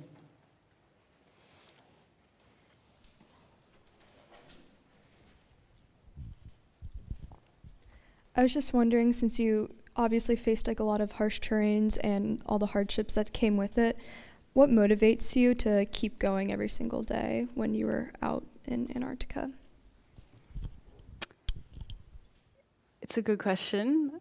When I was in the middle of expedition and, felt like giving up or, at my worst point and really struggling, and I think what stopped me was, I didn't want to have to call an evac or, go through that process, and just knowing that, I'd put so much hard work and preparation and training, and so many others had to get me to that point, that, unless I'd broken an arm or a leg or I'd got a serious injury, I wasn't going to let myself do that. And it is easier said than done, but, I was so passionate about my dream that I didn't.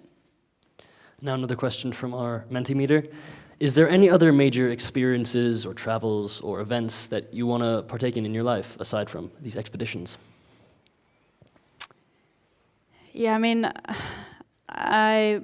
I'm constantly finding ways to get outside and be in nature, and we did that trip in Egypt just recently, and yeah, I would love to keep doing this stuff in the future. It's a core part of who I am now, but I'm not set on wanting to become the youngest to do something again, or the first. It's just something that I really enjoy doing, and it's just going to be a big part of my life moving forward. But I'm passionate about my study now and learning about different things, and how I can, put my experiences into practice and make a difference.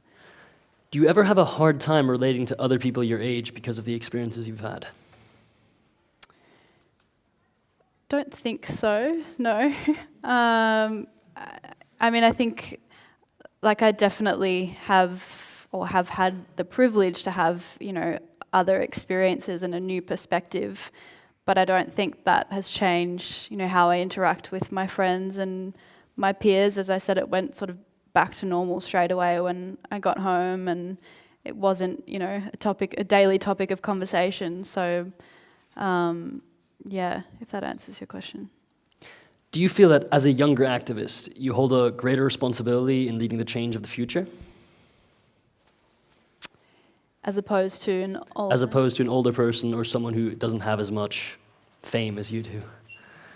Yeah, I guess we will be around for longer than generations above us, and we will inherit the challenges of today. So I think definitely there's a bigger sort of responsibility and a bigger task at hand. But I think we as a generation are definitely capable and passionate, and we'll make it happen. At this point, I'd like to ask any more questions from the audience? No, we'll go back to Mentimeter then.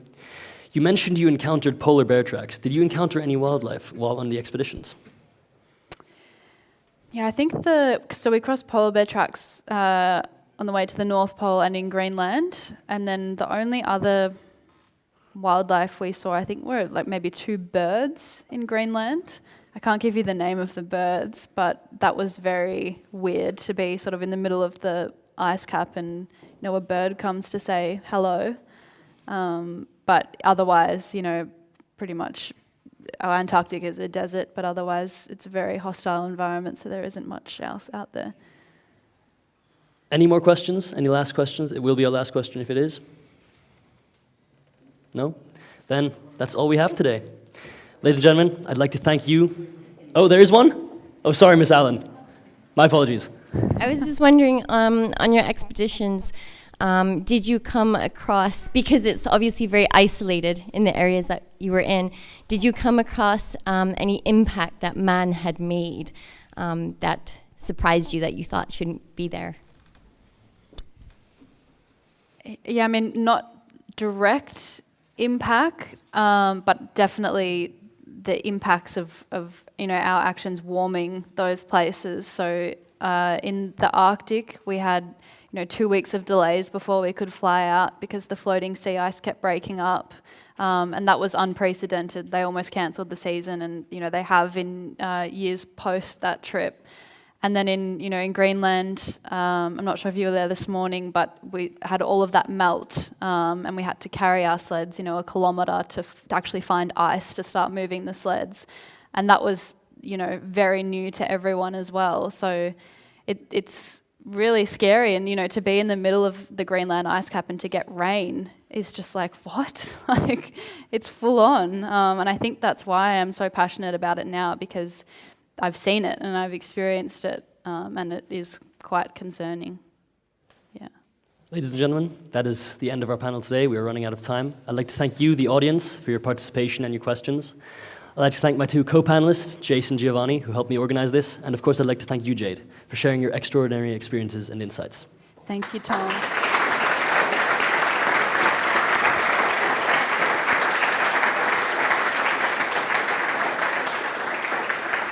The next panel will be number 5, beginning at 12:45. If you have any more questions for Jade, feel free to come up and ask them directly.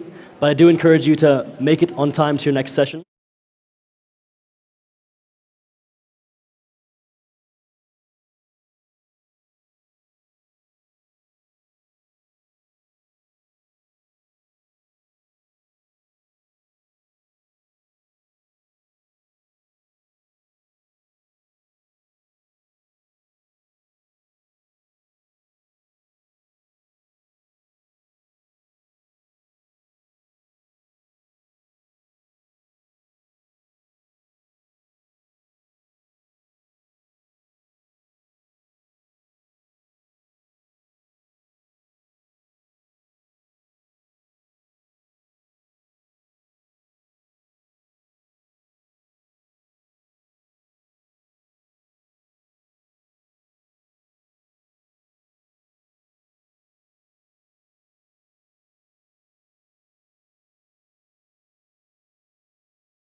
Yeah. my Yes. perfect.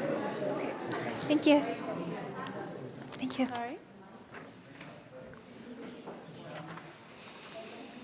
Hello, everyone, and welcome. If you could all settle down and please put your phones on silent, the panel will be beginning soon.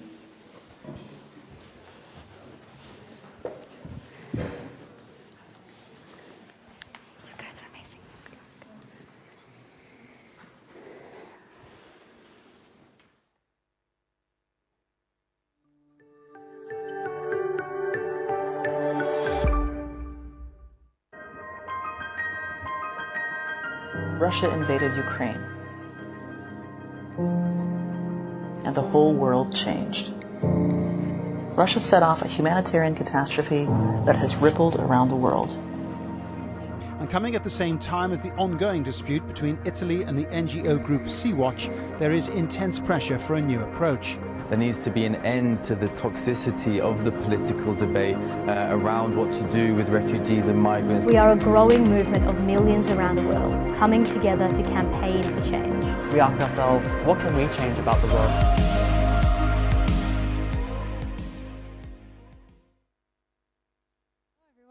And welcome.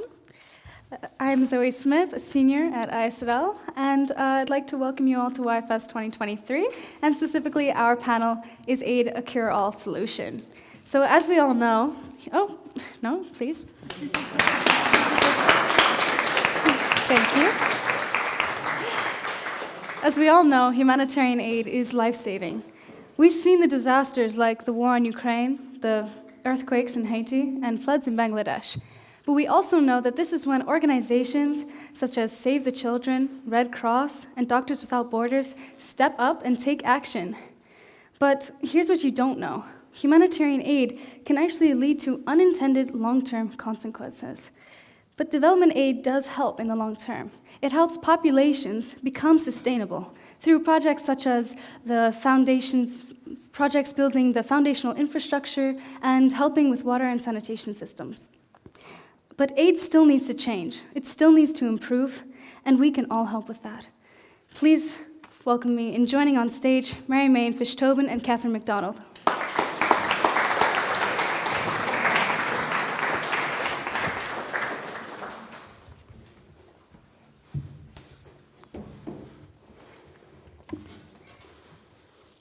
Catherine McDonald is currently completing her PhD in responsible business and has worked as part of UN development programs in Kosovo and New York, as well as on various projects at the Geneva Consulting Network. And during her time at UNICEF and ICRC, she worked in donor relations for aid and increasing bank involvement in humanitarian aid financing. Welcome, Catherine McDonald. Thank you. Sitting beside her is Mary Main Fish-Tobin, who has experience in law and is currently working as a university counselor. In the past, she's worked as a legal advisor for human rights and business and has worked in projects in Innovate for Water, the Consultative Commission for Equality, Forest Trust, Waterlex, and Amnesty International in advising enterprises and governments on how best to reinforce human rights and equality through legal change. Welcome.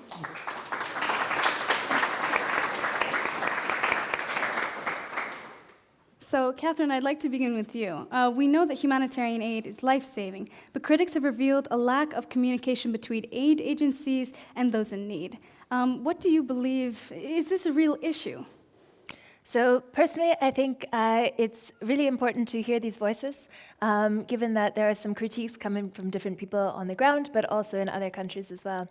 But I think there have been efforts to make more transparency in this area, particularly around the way we think about development financing or humanitarian financing, given that there have been critiques of both.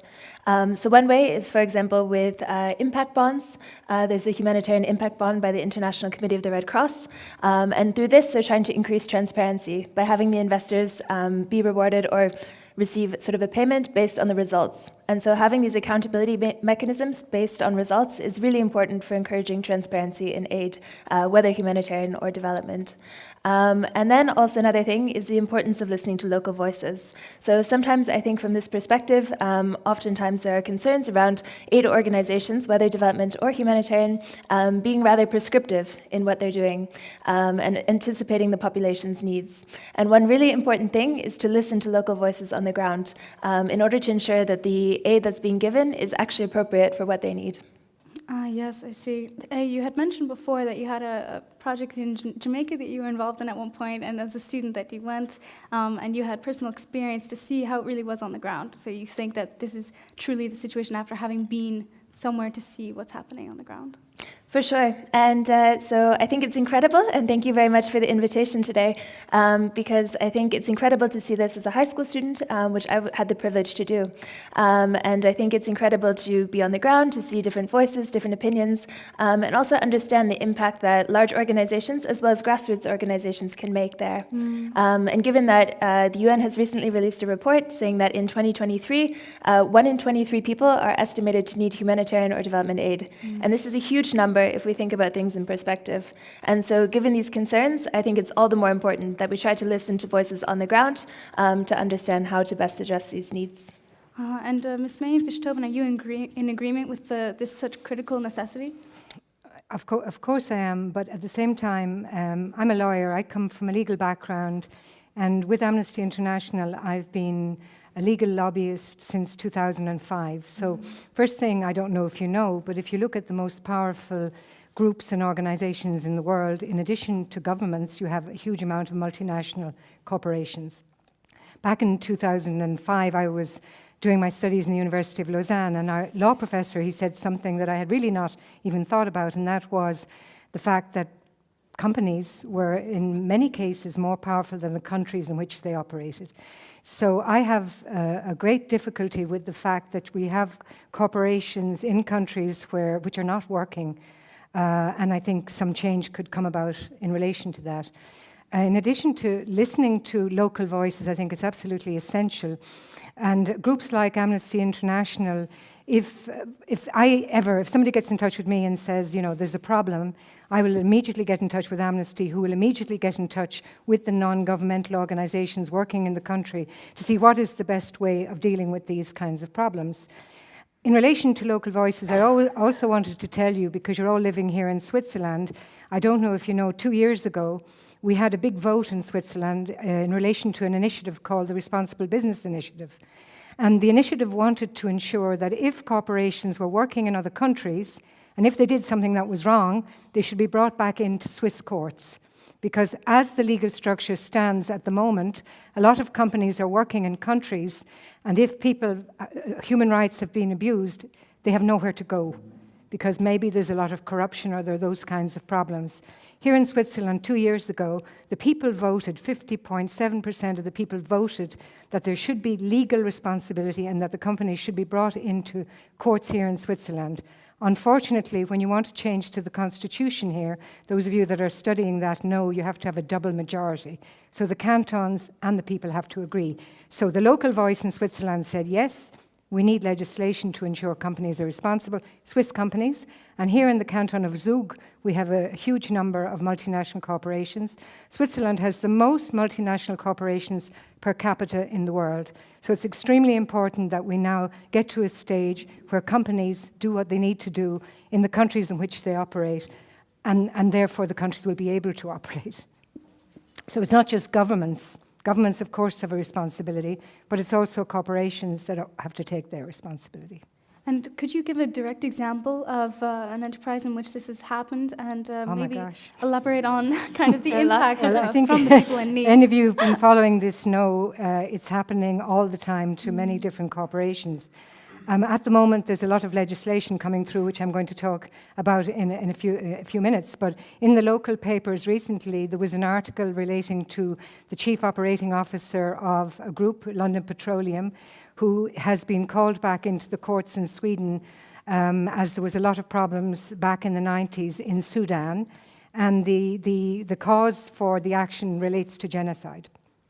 So I think when you get to a moment now, and we're getting to that moment when corporations are being made and the people at the top of corporations are being held accountable for human rights abuses such as genocide, I think then companies are going to really get their act into gear. It hasn't been the case up to now. And Amnesty International, I've been a legal lobbyist with them, going into corporations and trying to bring change, has always said voluntary initiatives are fine, but until we have really proper legislation that's applicable in all the countries where people operate, we're not going to have the results. So. I see. And Catherine, your PhD explores responsible business. Could you elaborate on that for the audience and the potential impact of this change? Of course. So responsibility is a big topic and a big word, I think, that means a lot of different things to a lot of different people. Mm-hmm. And so for me, this really means going beyond greenwashing and just kind of ticking the boxes to really be responsible for your company as a whole. And so this to me includes, for example, respecting human rights, of course, and making sure that you don't do any harm. Because oftentimes I think corporations try to be very proactive, and as we've seen now, they try to engage, they try to put out a lot of publicity, but the question is, what are they really doing on the ground? And so I think looking at responsibility in very tangible terms to see, are they doing harm? Are they doing good? Is it a neutral effect? How are things working? Is really important to kind of understand this dimension. And going back to what Mary mentioned about the responsibility of corporations, during my master's dissertation, I was able to go to the Democratic Republic of Congo and to South Africa to do fieldwork. And there I was studying the cobalt supply chain and the artisanal miners involved in this. And artisanal mining, it sounds like a very nice term, but really it's individuals working in the informal economy trying to mine minerals often. And this is very precarious work, and there are huge issues around human rights and child labor. And this is one thing where I think corporations can take a really big stance in acting responsibly. So ensuring that they're respecting human rights throughout their supply chain, not just in Switzerland, but also on the ground in the DRC or in Bangladesh or wherever it may be, especially when it comes to the treatment of workers. So I think, yes, it's a big question and a big topic, and hopefully we see a lot of kind of meaningful improvement in this area as well. And so, like you said, responsible business is often monitored or measured through how well the human rights are protected. And do you believe that should this be properly implemented, that could result in less need for development aid programs because the people are in less need in that way? In some ways, yes. So I think you see some corporations taking a very developmental role, especially when they're working in emerging economies.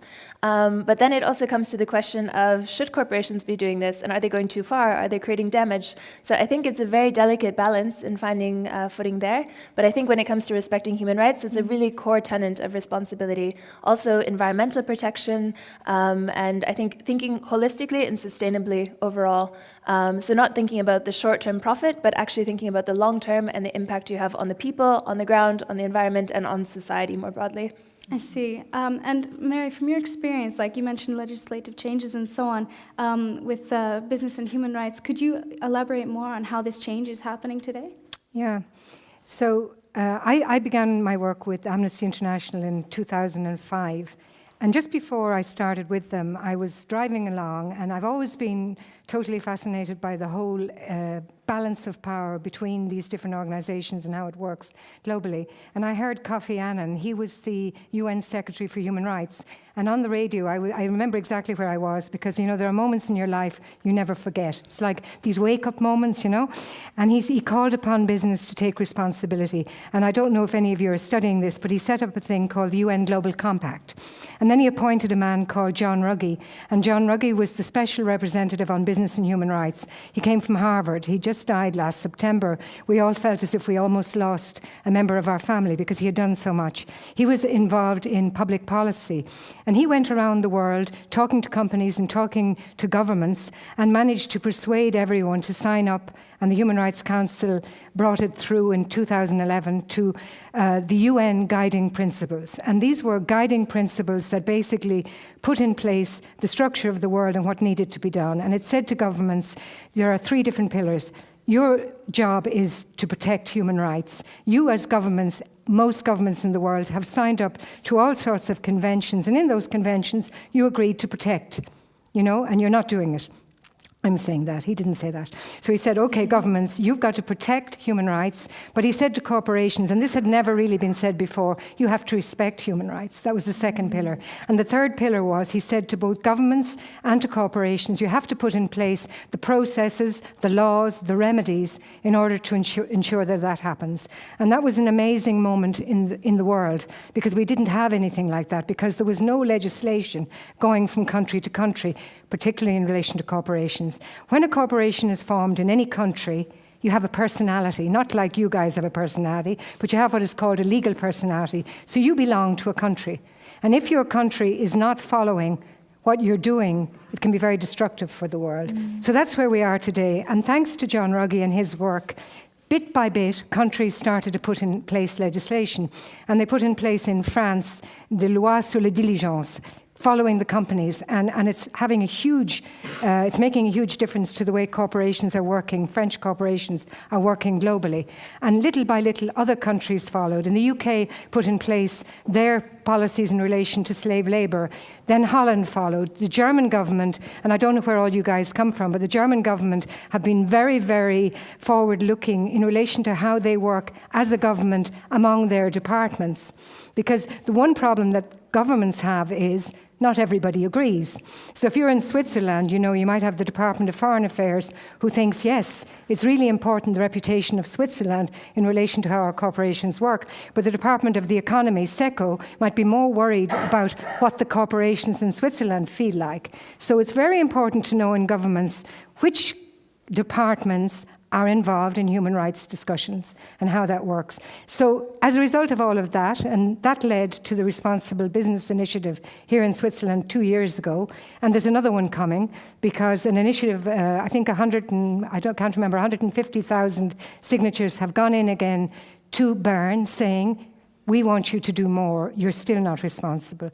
And from a European perspective, there's legislation coming through probably in the next 6 months, which is going to say that people in corporations will find themselves responsible and they have to do their due diligence.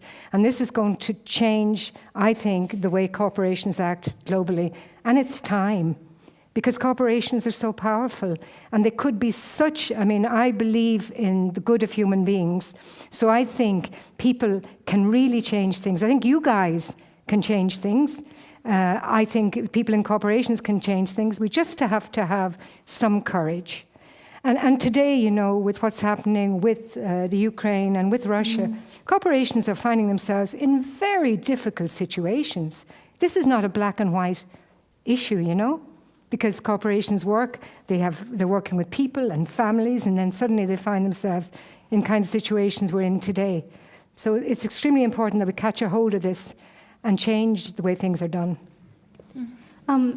Mary, you just explained how kind of change is happening properly in this field of work. Ms. McDonald, do you agree that such change is happening at a proper rate in relation to modern times? I suppose I would say probably that we're not moving fast enough, but I think it is encouraging to see the progress that's been made. So forums like this, where youth are coming together, I think that's incredible to kind of spur action and motivation. Also, as Mary mentioned, I think it's really important that things like human rights, for example, or sustainability are not viewed as just something for the humanitarian sector or the development sector. It's something we can all take part in, and it's something that we can all be a part of.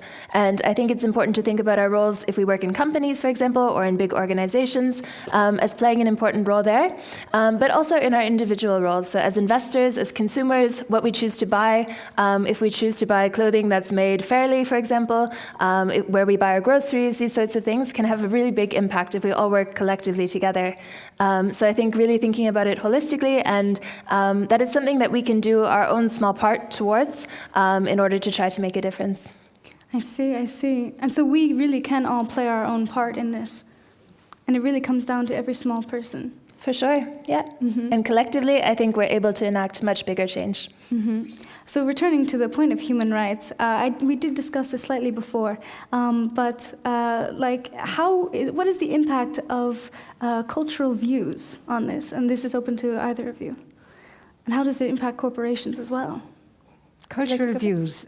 What do you mean when you say cultural views? I guess how cultural views can change one's approach to human rights and how that may affect them in the business world on multinational scale. Well, some countries are much more difficult to deal with than other countries when you talk about something like human rights. I know, for example, I did quite a lot of work with Amnesty International in relation to China. And it's very difficult to use certain words in certain countries. But you know, for example, at the moment, I don't know if you know, there's been a huge amount of problems in Xinjiang territory in China because there's a very big camp there, I think over 1 million people, the Uyghur people in that camp. But in that same area, you have a lot of multinational corporations who are operating. And recently, the Biden government in the US brought out a law basically saying if any of their companies were working in this area, they had to come back and say what they were doing. So it is very difficult in certain countries to talk about human rights, but it appears to me it's changing slightly. I gave a talk in a school in a university in Lausanne recently, and two of the students were from China. And they both came up to me and they both said to me, we're human rights activists. And I was extremely surprised because in some countries it's not easy to be a human rights activist. I mean, we are all looking at what's happening in Afghanistan and Iran at the moment everywhere. But I think you guys have a big part to play. I'm a great believer in the power you have.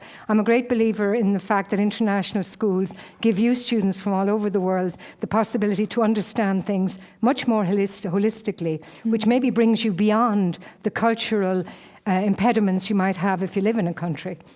So you're extremely lucky. No, but seriously, and I have two kids who grew up here with a Swiss dad and me coming from another country. You're so lucky. You're getting the possibility to think around and across the world when you have the time to think, you know? Some people are in situations that are very dangerous, trying to do the best they can. So you can make a difference, but from a safer space, in a multicultural space, yes. let's say. And YFS really allows us to have that opportunity, particularly at our school here. I'd like to take a moment to introduce the audience to the Mentimeter code, which is just on the side. We'll take a 2-minute break to allow you to gather your thoughts after such provoking points and ask some questions. There will also be a mic being passed around should you wish to ask that personally to the speakers. So we'll begin that 2-minute break now. Thank you so much for listening.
Hello and welcome back, everyone.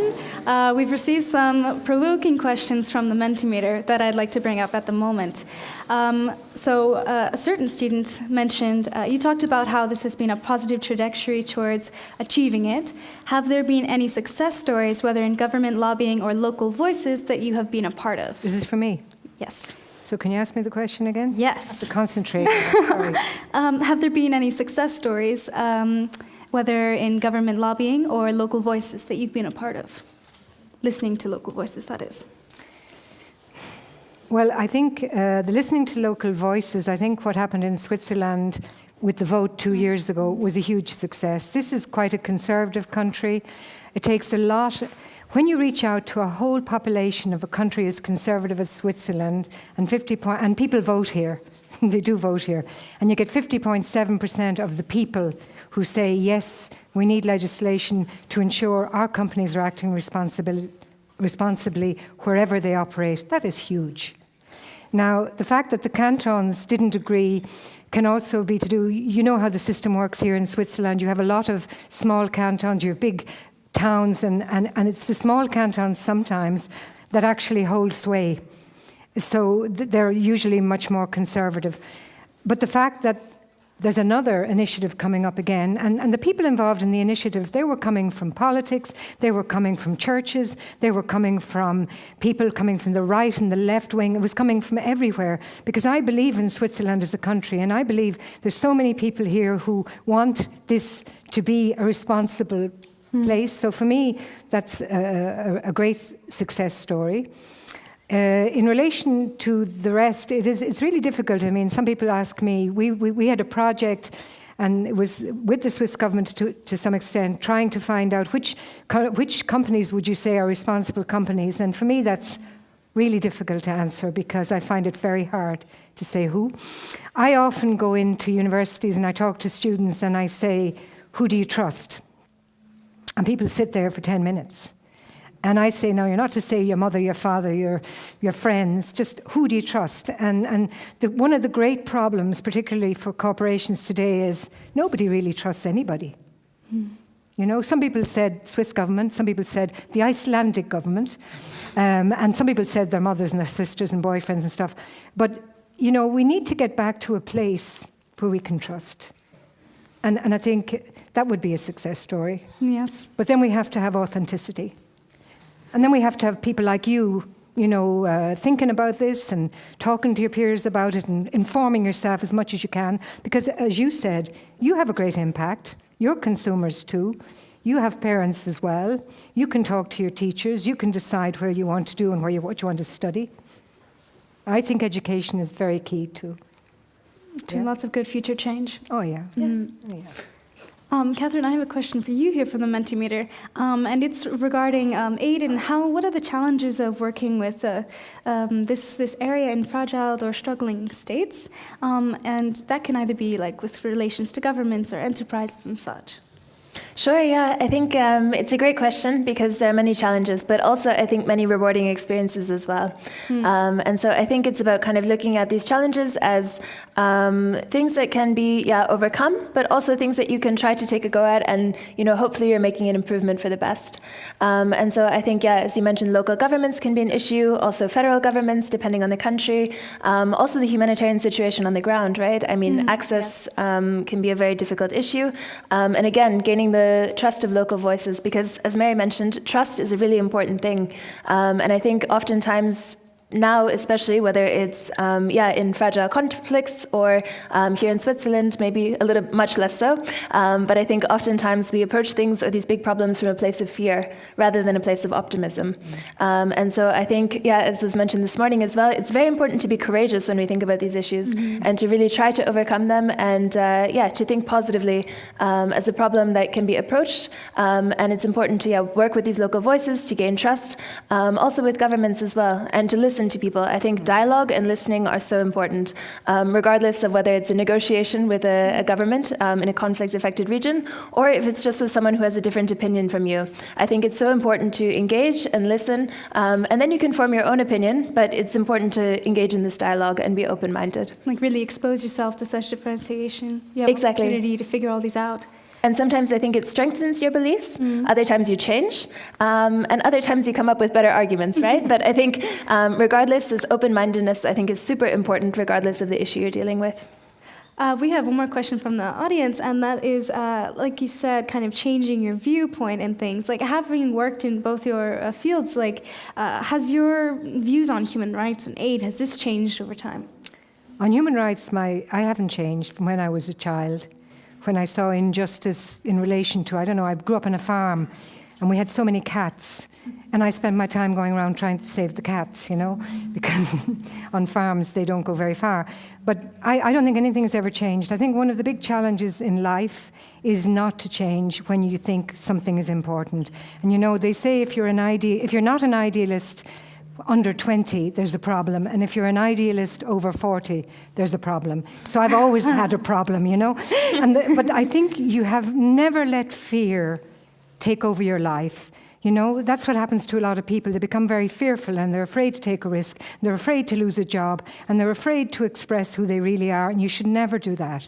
Stay with who you really are, because if you don't, you won't be happy.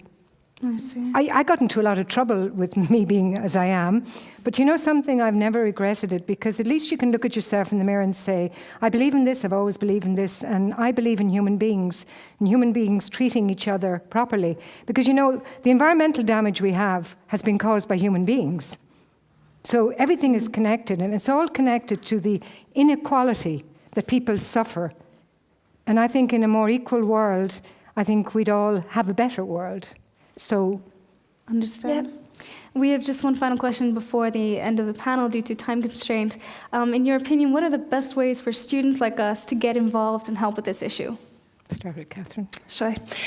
So I think, yeah, as I said before, it's incredibly important to be open, to listen to different things, people with different opinions, but also to look for different opportunities and to find ways to get involved in your local community at a very local level, but then also at a bigger level if that's something you want to do. And I think, yeah, to try to challenge yourself, challenge your beliefs, listen to other people, try to get involved, and really, I think, take advantage of the opportunities that you have here at the school, but also as well within your local communities. Yeah, open-mindedness, absolutely. You know, I've been following the story of Harry and Meghan. I'm sure some of you have as well.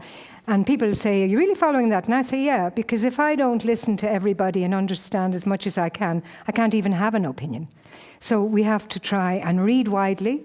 We have to, you have to understand the power you have to bring change. I think in your future, you should think, I remember I got involved in my school when I was your age, and I became the prefect because I wasn't in agreement with the authorities. So the only way I could bring change was to get involved and have those discussions. So I think you should move in and take leadership roles wherever you can. If you go to university and you decide that you're interested, I know Rui there is interested in Amnesty International, then you get in there and you make sure that you get involved. I got involved in University College Dublin. I went on to the Law Society Debating Club, which allowed me to meet people who were doing very interesting things in my country. So always get involved. And don't forget, you are consumers. So you can have a look and see what you're buying. You can see, is it a good buy? Is it necessary? Where is it coming from?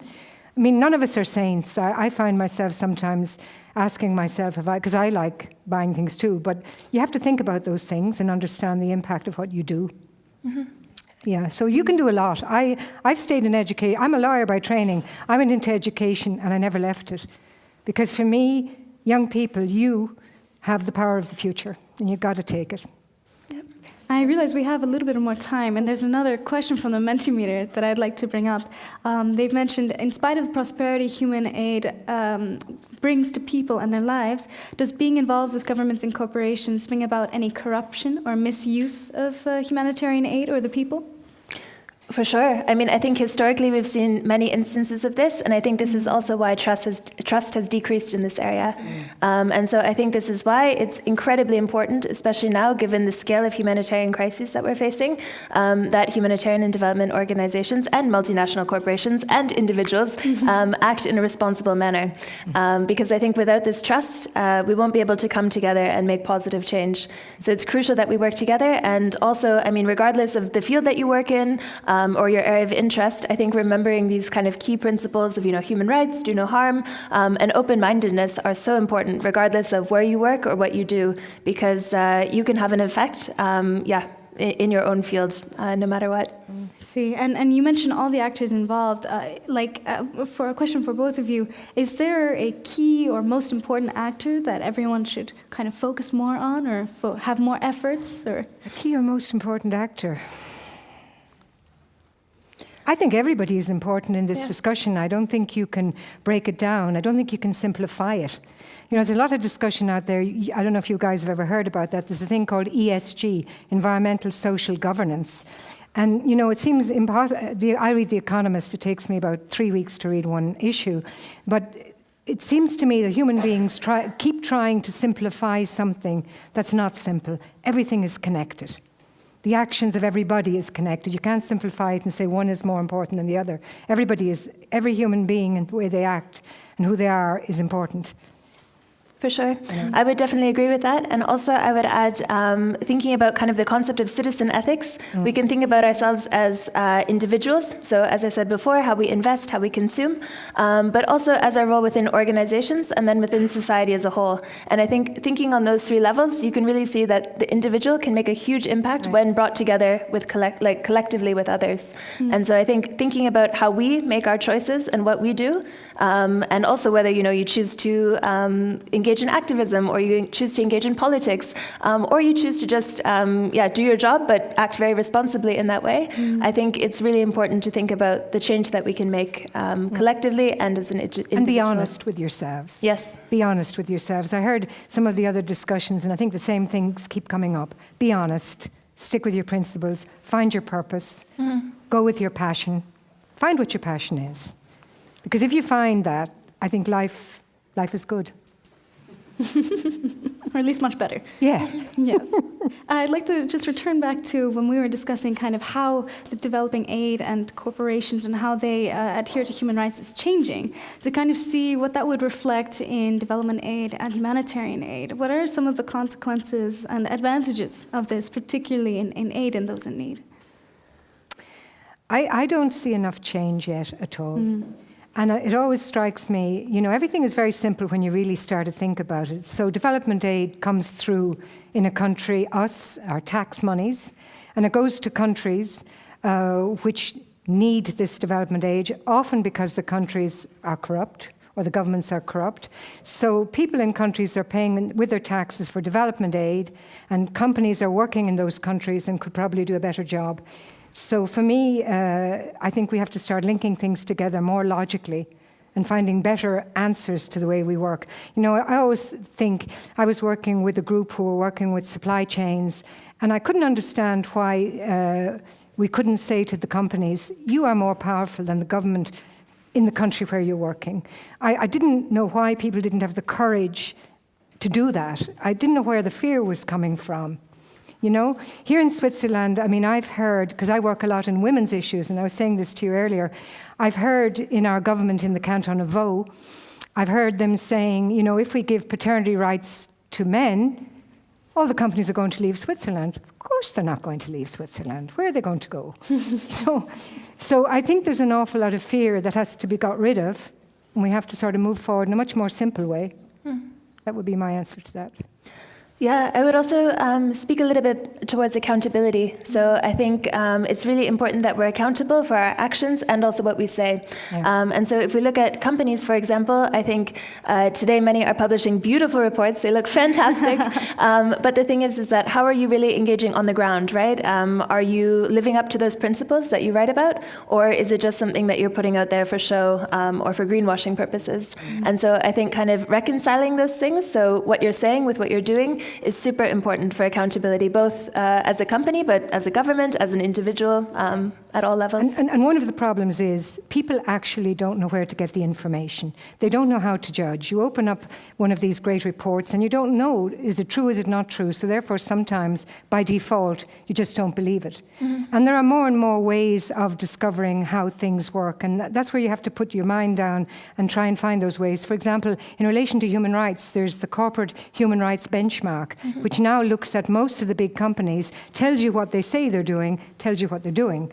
So there's more and more places, and I have so many different references to the Human Rights Resource Centre, which was set up by somebody from Amnesty probably 20 years ago. There are good, valid places that you can find the information, but you have to look for it. And that's where you have to become very curious and ask the questions and find the answers and go to the people. I mean, in a school like this, you're going to have so many teachers who'll be able to set you on the right road to find the real answers and not just take what you're told, but go and see, is it true, or as far as you can, because it's very hard to know nowadays because there's so much greenwashing, you know. It used to be called corporate social responsibility, and I can't even hear that word anymore because we're at another stage which hopefully is going to lead us to a bit more truthful kind of world. And I think it's important also just to mention that it's not kind of about naming and shaming companies, because I think these reports are very important to get the conversation started. And if they can start with very small steps in one area, then hopefully it kind of creates a bigger impact later on. So I think it's important that we realize, yes, these are important steps, but it's important that we hold them accountable to try to promote real and lasting change. And the problem is, now that the companies have started to do so much reporting, and now that we have more and more legislation coming, they're probably going to start doing less and less reporting because judges in courts are saying, but you said this in your report. So it's getting very complex now. Before it was, we'll tell everybody everything, nobody's checking it anyway. And now people are beginning to check it. So let's see what happens there. It's a very complex world out there, guys. And that brings us to a close. So I would just very much like to give a warm thank you to our speakers for their dedication to YFS. Thank you. I think the audience truly has many takeaways, and we now know to really keep ourselves fully informed and always not scared to take action. So I would like to now welcome you to go to your next session, which begins at 1:45. And thank you for your support, audience members, and have a wonderful rest of your day.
Good afternoon, everyone. The session's going to begin momentarily, but before it does, please make sure you're all seated and that your phones are on silent. Thanks.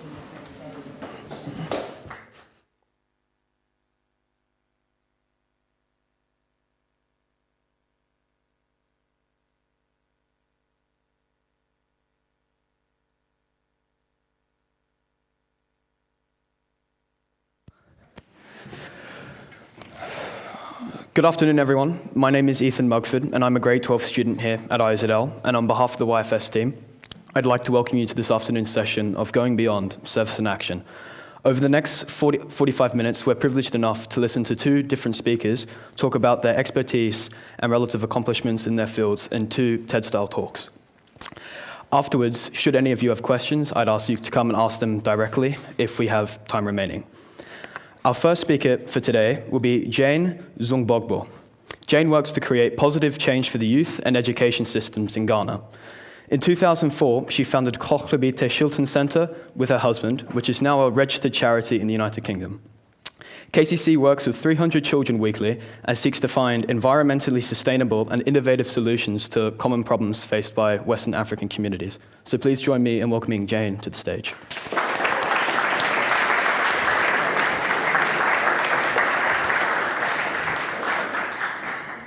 Thank you, Ethan. Yes, I set up Kohlebite Chiltern Centre 20 years ago with my husband. And our main focus is on enabling young people and children to access and sustain education, which is quite ironic, really, because I didn't like school very much at all. In fact, I was reminded just at lunchtime of a situation that happened to me when I was in high school. I was in my second year of high school. And we had rough books. They were basically books that you had for writing notes in. And I was doodling on the cover of mine. And Mrs. Beattie, my physics teacher, saw me doing this. And she made me stand up in front of the whole class. And she said, "Jane, young ladies of your standing and position in society do not scribble on their rough books." And I was like, okay. And at that point, the rebellious streak came out in me. And I went home that night, dyed my hair 4 different colours, and then walked into physics at 9 o'clock the next morning. And obviously, she and I had a little chat after the class. But the hair dye was in for 6 weeks. There was not much that could be done. But I think it's very good to have a rebellious streak in you. A bit of positive disruption is really, really good. It's very healthy because it helps you to question things. And when somebody says to you, "No, you can't do that," it makes you think, actually, why not? And another really good example of this, and I've got lots, when we built our first learning centre in Ghana, the guys came to measure out, to dig for the foundations. And along they came with their metal triangles to make sure that we actually had right angles on all the corners, and their pieces of string. And my husband, Marshall, and I had already actually marked out the whole area that we wanted to be used for the learning centre. And these 2 guys came along from the village, and they hummed and they hawed, and they stood there, and then they got out their bits of string and everything. And then they said, "Yes, we are ready. We can show you how big your foundations are going to be, and we'll tell you how much it's going to cost to dig them out." So Marshall and I walked over, and we looked, and we said, "But you've made it smaller.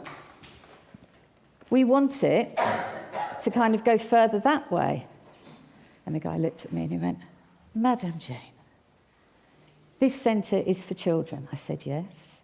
And he said, "Well, they're small. They do not need so much room." So it's like, okay.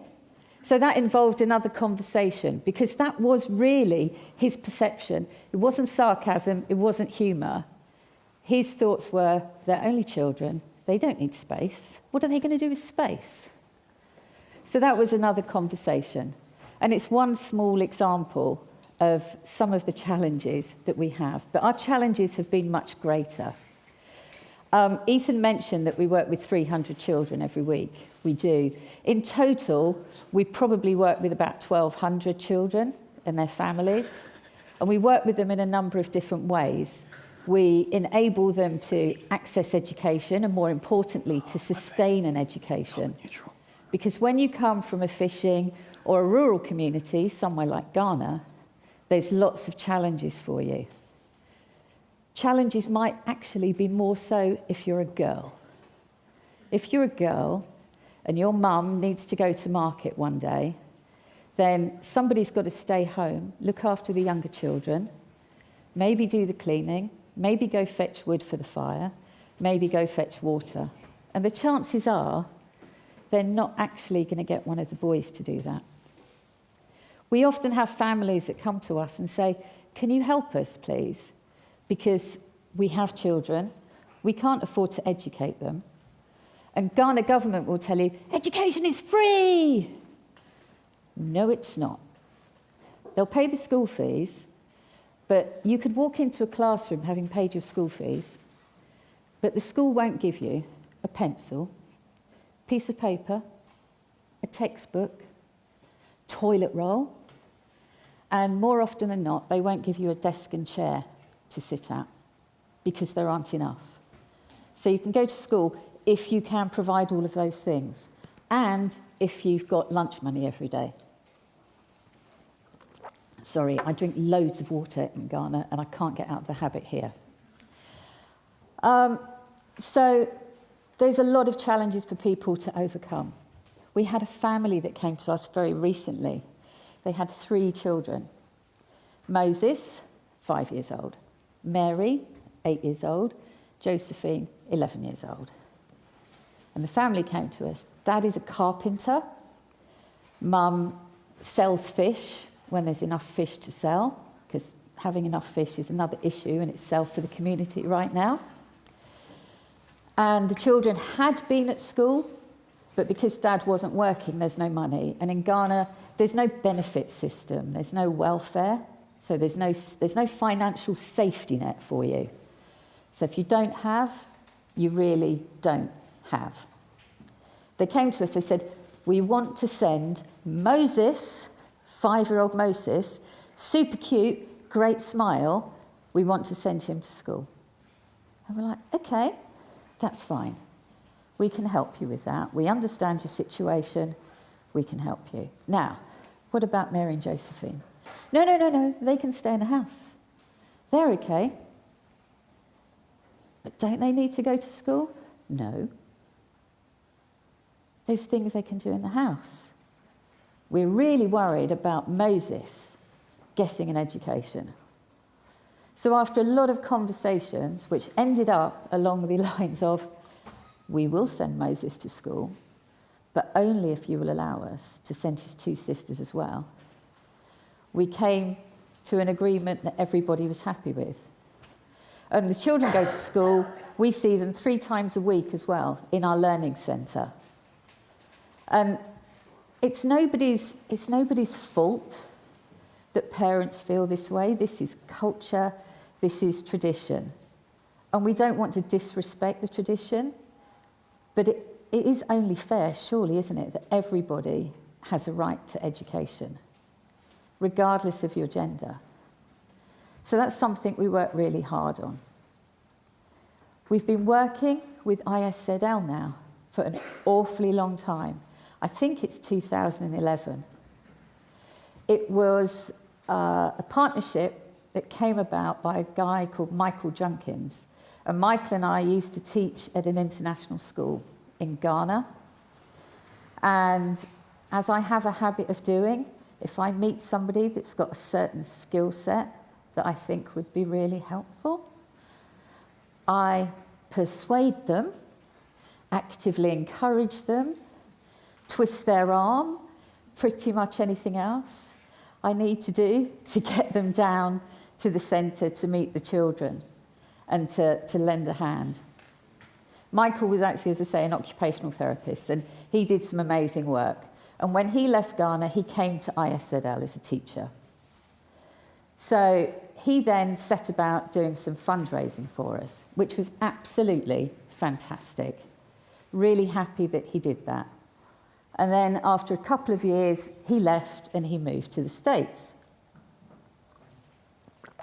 We weren't sure what that was going to mean for our relationship with ISZL. Chris Koch came along, and he and I started emailing and talking to each other. And this is the bit that neither of us can actually agree on. It was whether he said, I want to bring a group of students to you, or whether it was me that said, why aren't you bringing a group of students to us? But either way it happened, and it happened for the first time in 2015. And since then, other than the 2 years off for COVID, we've had a group of students coming to us every year. And I can say hand on heart, and those of you who may be parents may not believe me, but there is a huge amount of joy in having your house suddenly filled with 25 teenagers. There really is. Yes, there's noise. Yes, there's confusion. Yes, there's often a bit of stress that goes with it. And yes, there is always, but always, an empty fridge. But there is a tremendous amount of fun. The students come to us, they work incredibly hard. They get completely filthy, completely exhausted usually, but if we've done our part right, they also have a fantastic time and a truly wonderful experience being part of a very authentic West African fishing community. Because we don't try to scrub anything up, we don't walk in front of everybody with a paintbrush so it all looks gorgeous. We show them the reality of life in a West African fishing village. And I think that's a really valuable experience, because if we don't understand what life is like for other groups, how can we possibly really understand what their challenges are and what they mean to them in their life? Because understanding only comes from really looking at something, and as much as you can from living that experience or part of it. And we've done great work with the students from ISZL. Our main focus is still and continues to be on education and getting children into education and keeping them in education. And we've now got, hurrah, hurrah, our first girl who's just completed her first year at university. She's studying agricultural biotechnology. She's got another 3 years to go. And it's really tough for her, because you've got to imagine, if you possibly can, what it's like coming out of an environment where nobody in your family has been to university. Most of them probably didn't get past junior high school. And all of a sudden, you're going pretty much to the opposite end of the country to go and study. And yet you've got to come back into this environment every vacation. So her name is Rita. I don't know if her picture is up now. No, that's not, that's Pedro. But I put these up as a reminder for me, because I never quite know what I'm going to talk about when I come on stage, because I've got too many stories. So I just have loads of pictures, and then if I get stuck, I look at a picture and go, oh, yeah, I'll talk about that. But anyway, Rita's photo is up there. She'd probably be really upset with me, because I actually put up a photograph of when she was 11, as well as a photograph of her as she is now. I don't think she'll thank me for the 11-year-old photo, but never mind. I'm not sure if she's watching it, but there. So that's a tremendous success, and it's a measure of our success. But it can't be underestimated what a challenge it is for her. And Rita's really fortunate. She's got fantastic sponsors who have been sort of sitting on the sidelines for quite a while she went through junior high school and the beginning of senior high school. And then they stepped in and they said, yep, we'll work with her all the way till the end of university. Now, of course, in my head, I've then got Rita's future completely planned out. After university, I'd like her to get her master's, ideally in the UK or the US, and then, you know, she's going to get herself a fantastic job somewhere. Ultimately, That hasn't got anything to do with me. It's down to Rita. She's going to do what she's going to do. But it's down to us to give her the opportunity to make the choices, because that's what's absent from so many of the young people that we work with. They don't have choice. And that, I think, is our job. And that's why I'm quite happy to be a bit of a rebel. I'm quite happy to have plenty of difficult conversations. And I think they'll probably continue for a very long time to come in the future. Because if I have those difficult conversations, it actually makes it quite a lot easier for somebody else to make the step forward. Thank you so much.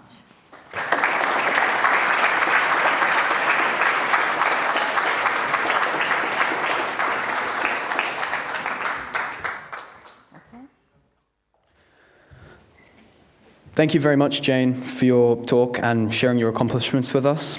Our last speaker today will be Robin Jenkins. From the age of 17, he's been a volunteer as a lifeboat crew member with the Royal National Lifeboat Institution. He's the founder and CEO of international charity Atlantic Pacific. Established in 2016, Atlantic Pacific helped communities devastated by the Great Eastern Japanese earthquake and tsunami that same year. And the operation began with the delivery of mobile lifeboats and lifeboat stations, and now trains lifeboat crew members to work in situations like the ongoing refugee crisis in the central Mediterranean. Atlantic Pacific's final goal is to essentially end global drowning. So please help me in welcoming Robin to the stage.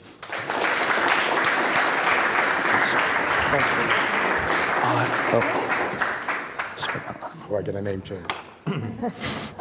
Thank you. I was kind of dependent on, or usually when I talk I'm dependent on slides, but due to my technical failings and the change from using a normal computer to an iPad, I think I'll start this by saying don't buy it. And today trying to save up on iPad failed.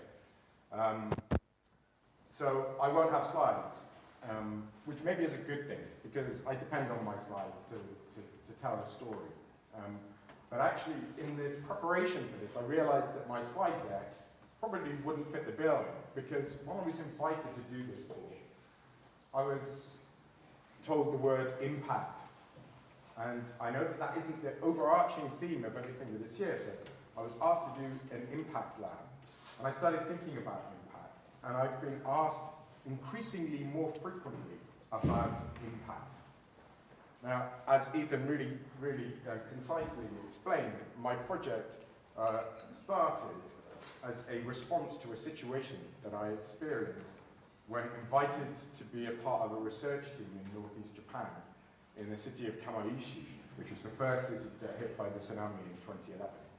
I first went there in 2014, and I was there for 5 weeks, listening to stories about how people had been affected by this disaster. And as you can imagine, it was hard stories to listen to. But this isn't working. I'm really disappointed. I was really excited. I've never used one of these microphones before, and I was thinking I'm just like Beyonce. I'm not sure whether I actually need a microphone because of my... It's for the stream. Okay.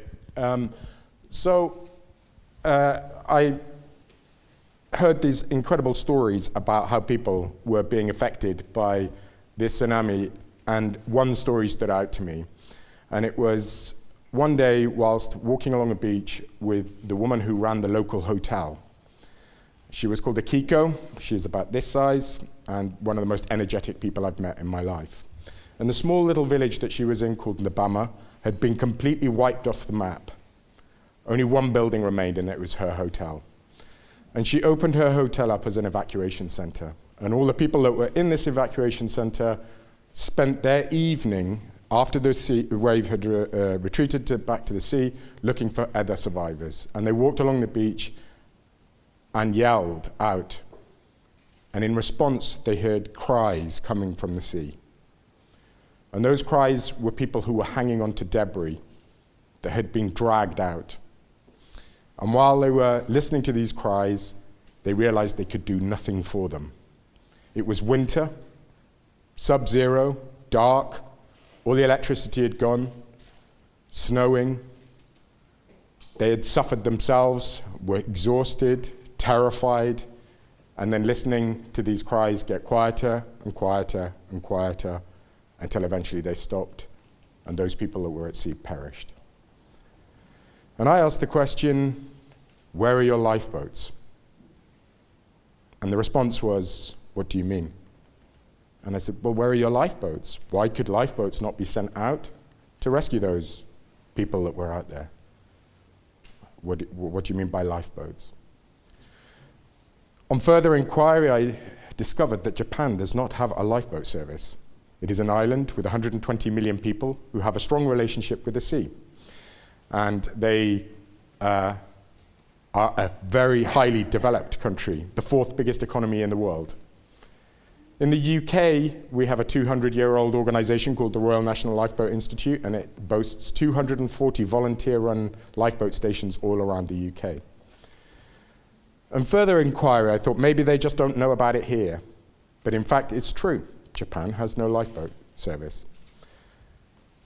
On leaving Japan and thinking how I could help this community without being patronizing, without imposing some ridiculous idea about recovery, how could I do something that is useful for them? How could I do something that has sustainability in it? And it occurred to me that maybe we could start a lifeboat service in Japan. So my old school, which is a similar school to this, it's called the United World College of the Atlantic, which is based in South Wales, an IB school, international school, has a long history of seagoing and boating. And in fact, they are the designers and inventors of the rigid hull inflatable boat, designed by students who look very much like you guys. And done in the 60s, they patented the design, and they sold the design to the RNLI for £1. And in doing so, lost incredible revenue, but made an incredible statement, which is this is a gift to humanity. The rigid hull inflatable boat is now the most successful boat in search and rescue at sea. If you go to any coastal community, you will see ribs. If you go to any search and rescue environment, you will see ribs. So I commissioned the students at Atlantic College to design and build a new type of boat that could be put in a mobile lifeboat station. I was teaching at a university in London, and I commissioned my students there to design me a mobile lifeboat station, which ended up being a 40-foot shipping container with a space for a boat, a space for a workshop, and a space for a changing room. And we delivered our first lifeboat in a box to Kamaishi in 2016. That was all the project was meant to be. I was meant to do that, then go back to my normal life as a university lecturer and carry on my journey in a career in academics. But going through this, suddenly things started to happen. We were training people to be able to train more crew in Japan. People heard that we were building boats that could be delivered to places, and we got contacted by an organization in Lesbos, one of the Greek islands, very close to Turkey, and famous for, more recently, for lots and lots of refugees coming. Could we send a boat to Lesbos? Could we train a group of lifeguards how to use this boat? Yeah, okay, not too much of a problem. We already had a boat that we'd built. We took that to Lesbos, and when I arrived in Lesbos with this boat, I came across thousands of young people, all there volunteering and trying to help. They were fantastic. They were amazing. They really reaffirmed my belief and faith in young people. However, they were not trained. And by not being trained, they sometimes became a hazard. So we knew we were training some people to go to Japan. We have this fantastic facility in South Wales, right on the Bristol Channel. We decided that we would train a few more people. So we put an advert on Facebook, and we were inundated, and we initiated our first summer school. And that was around 2015. Now, 7 years on from that point, we've run 5 summer schools, and we've trained in our summer schools 300 people. And we have opened a new training facility in London so we can train all year round. And we have carried on our work in Japan. And we've trained somewhere around 600 people, of which figures have come back, 60% have gone and worked in the refugee crisis. Our team has grown from me to 3 to 10 to 40 people. I have quit my job. I have moved from London, where I had a really nice, exciting, fun life, into my mother's house. I live in a small town of 15,000 people. I am usually broke. And I sit in front of a computer most days. Part of the reason of me getting involved with this project is I like boating. I like messing around. I like building things. I like going in the sea. Most of the time I'm spent sitting behind a computer. And this is where I come back to this question of impact. And in thinking about today, I started to think about that impact. And I get asked a lot about impact. The people who coordinate our social media are always saying to me, Robin, we need numbers. We need to put on our posts X amount of people saved, X amount of people trained. All the other NGOs do that. This many people were rescued this year. Why are they doing that? Because that's what raises money. So we, as charity providers and humanitarians, have to kowtow to the satisfaction of somebody that is going to give you money. They want to know that their money is doing its work, understandably, but they also want to boast about it. And suddenly these things become out of reach. There are many times when I feel this is impossible. It's really hard to calculate these numbers. It's really hard to know what your impact is. And you feel sometimes hopeless. And you think, I'm not really making change. I'm not really making a difference. I'm not really having impact.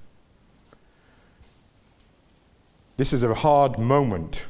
And for any of you that are going on to do something like change-making programs in the future or have ambitions to be humanitarians or working with NGOs, these will be the moments that make life hard.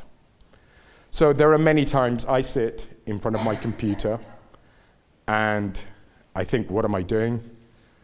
I don't particularly like sitting behind a computer. I didn't get into this to sit behind a computer. But there I am, and I'm schmoozing people that might give me money. I'm desperately filling out application forms to get money. And every now and then I do a little bit of due diligence. I try to find out who this money is actually coming from, and I try to trace it back. And when I find out what it is, I quickly look the other way. And I find myself very, very annoyed and irritated by this because I have to go cap in hand to somebody to get money who has been granted the permission to allocate money to a cause. I was having a conversation with somebody when I was trying to raise capital to get back out to Japan, and they were saying, it's a pity that you invented a lifeboat. It would have been better if you had invented a weapon. And you would be being flown first class, unpaid. Humanitarian work, we have to go cap in hand to do it. And sometimes it's so painful that I think about giving it up. And sometimes I turn to my team and I say, we're done. We haven't got enough money in the bank. We want to do all of these things. We can't even pay for all the things that we've done. And then I think about it, and I think about the 600 people that we've trained, and I think about the impact that those 600 people have had. And then I think of one story where a very unassuming student who was on our course, was a student at Atlantic College, very polite, very quiet, went through our training program, came to our summer program, and went off to volunteer nervously, very afraid. He looked very young. If you saw him in Lesbos, you'd think he shouldn't be there because he only looked like he was about 12. And he worked for an organization distributing clothing. And one day, a large group of refugees arrived on the shore, and there was pandemonium. There always is. Chaos going on. And he was there busily trying to hand out clothing to people who were wet and cold. And in amongst this pandemonium and amongst this chaos, suddenly there was some real drama. A woman started screaming. And the woman started screaming because her baby was no longer breathing. Tom, unassuming, quiet, gentle, walked through this crowd of people and said, "Pass me the baby." He took hold of the baby and performed CPR and saved that baby's life. So in those moments when I am thinking, I cannot do this anymore, I remind myself of that story. That child is still alive. And I tell myself, all the pain, all the sweat, all the blood and tears, all the lack of money is worth it for one. One person. And then I am encouraged to go on, reset the clock. We've saved one person. It's all been worth it. But we don't become complacent. We reset the clock and say, just one more. Now, to do change, to have impact, is difficult. It requires commitment. It requires sacrifice. You will suffer. It is painful, but it is essential. You do not need to go out and think, I am going to change the world. You can go out and say, I am going to change one thing. And before you know it, you start to log lots of changes, lots of differences, and it perpetuates, and like a snowball, it gathers. And you can start with simple things. I was saying earlier in my presentation, I have some impact here going on.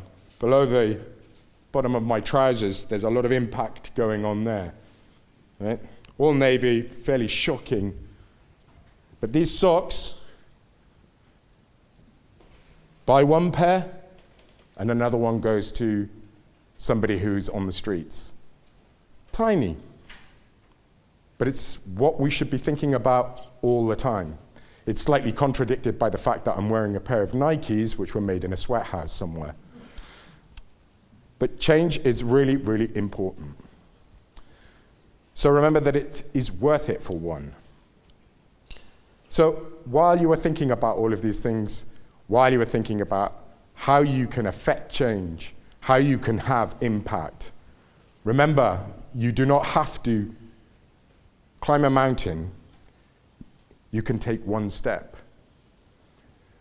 All of you should be angry. All of you should be furious at the condition of the world and the lack of parity and equality at the moment. All of you should be angry at my generation who have trashed the planet and left it for you to try and deal with. All of you should be shaking your fists.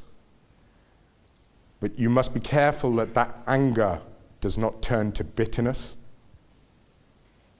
You must use that anger and harness it for change.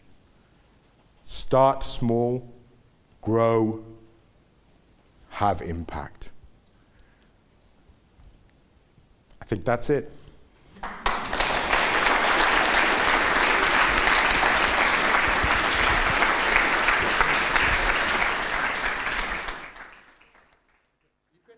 If you want. Thank you very much, Robin, for your inspirational talk.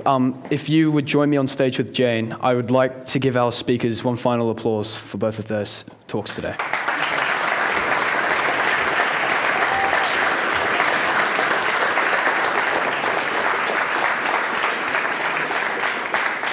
This now concludes the talk portion of the session, and if any of you have questions, I'd ask you now to come up and direct them to the speakers. But if you do not have any questions, I welcome you to leave this building, but note that there are no more sessions in here for the rest of the day. The next begin at 2:35 in the gym and the theatre. Enjoy your day.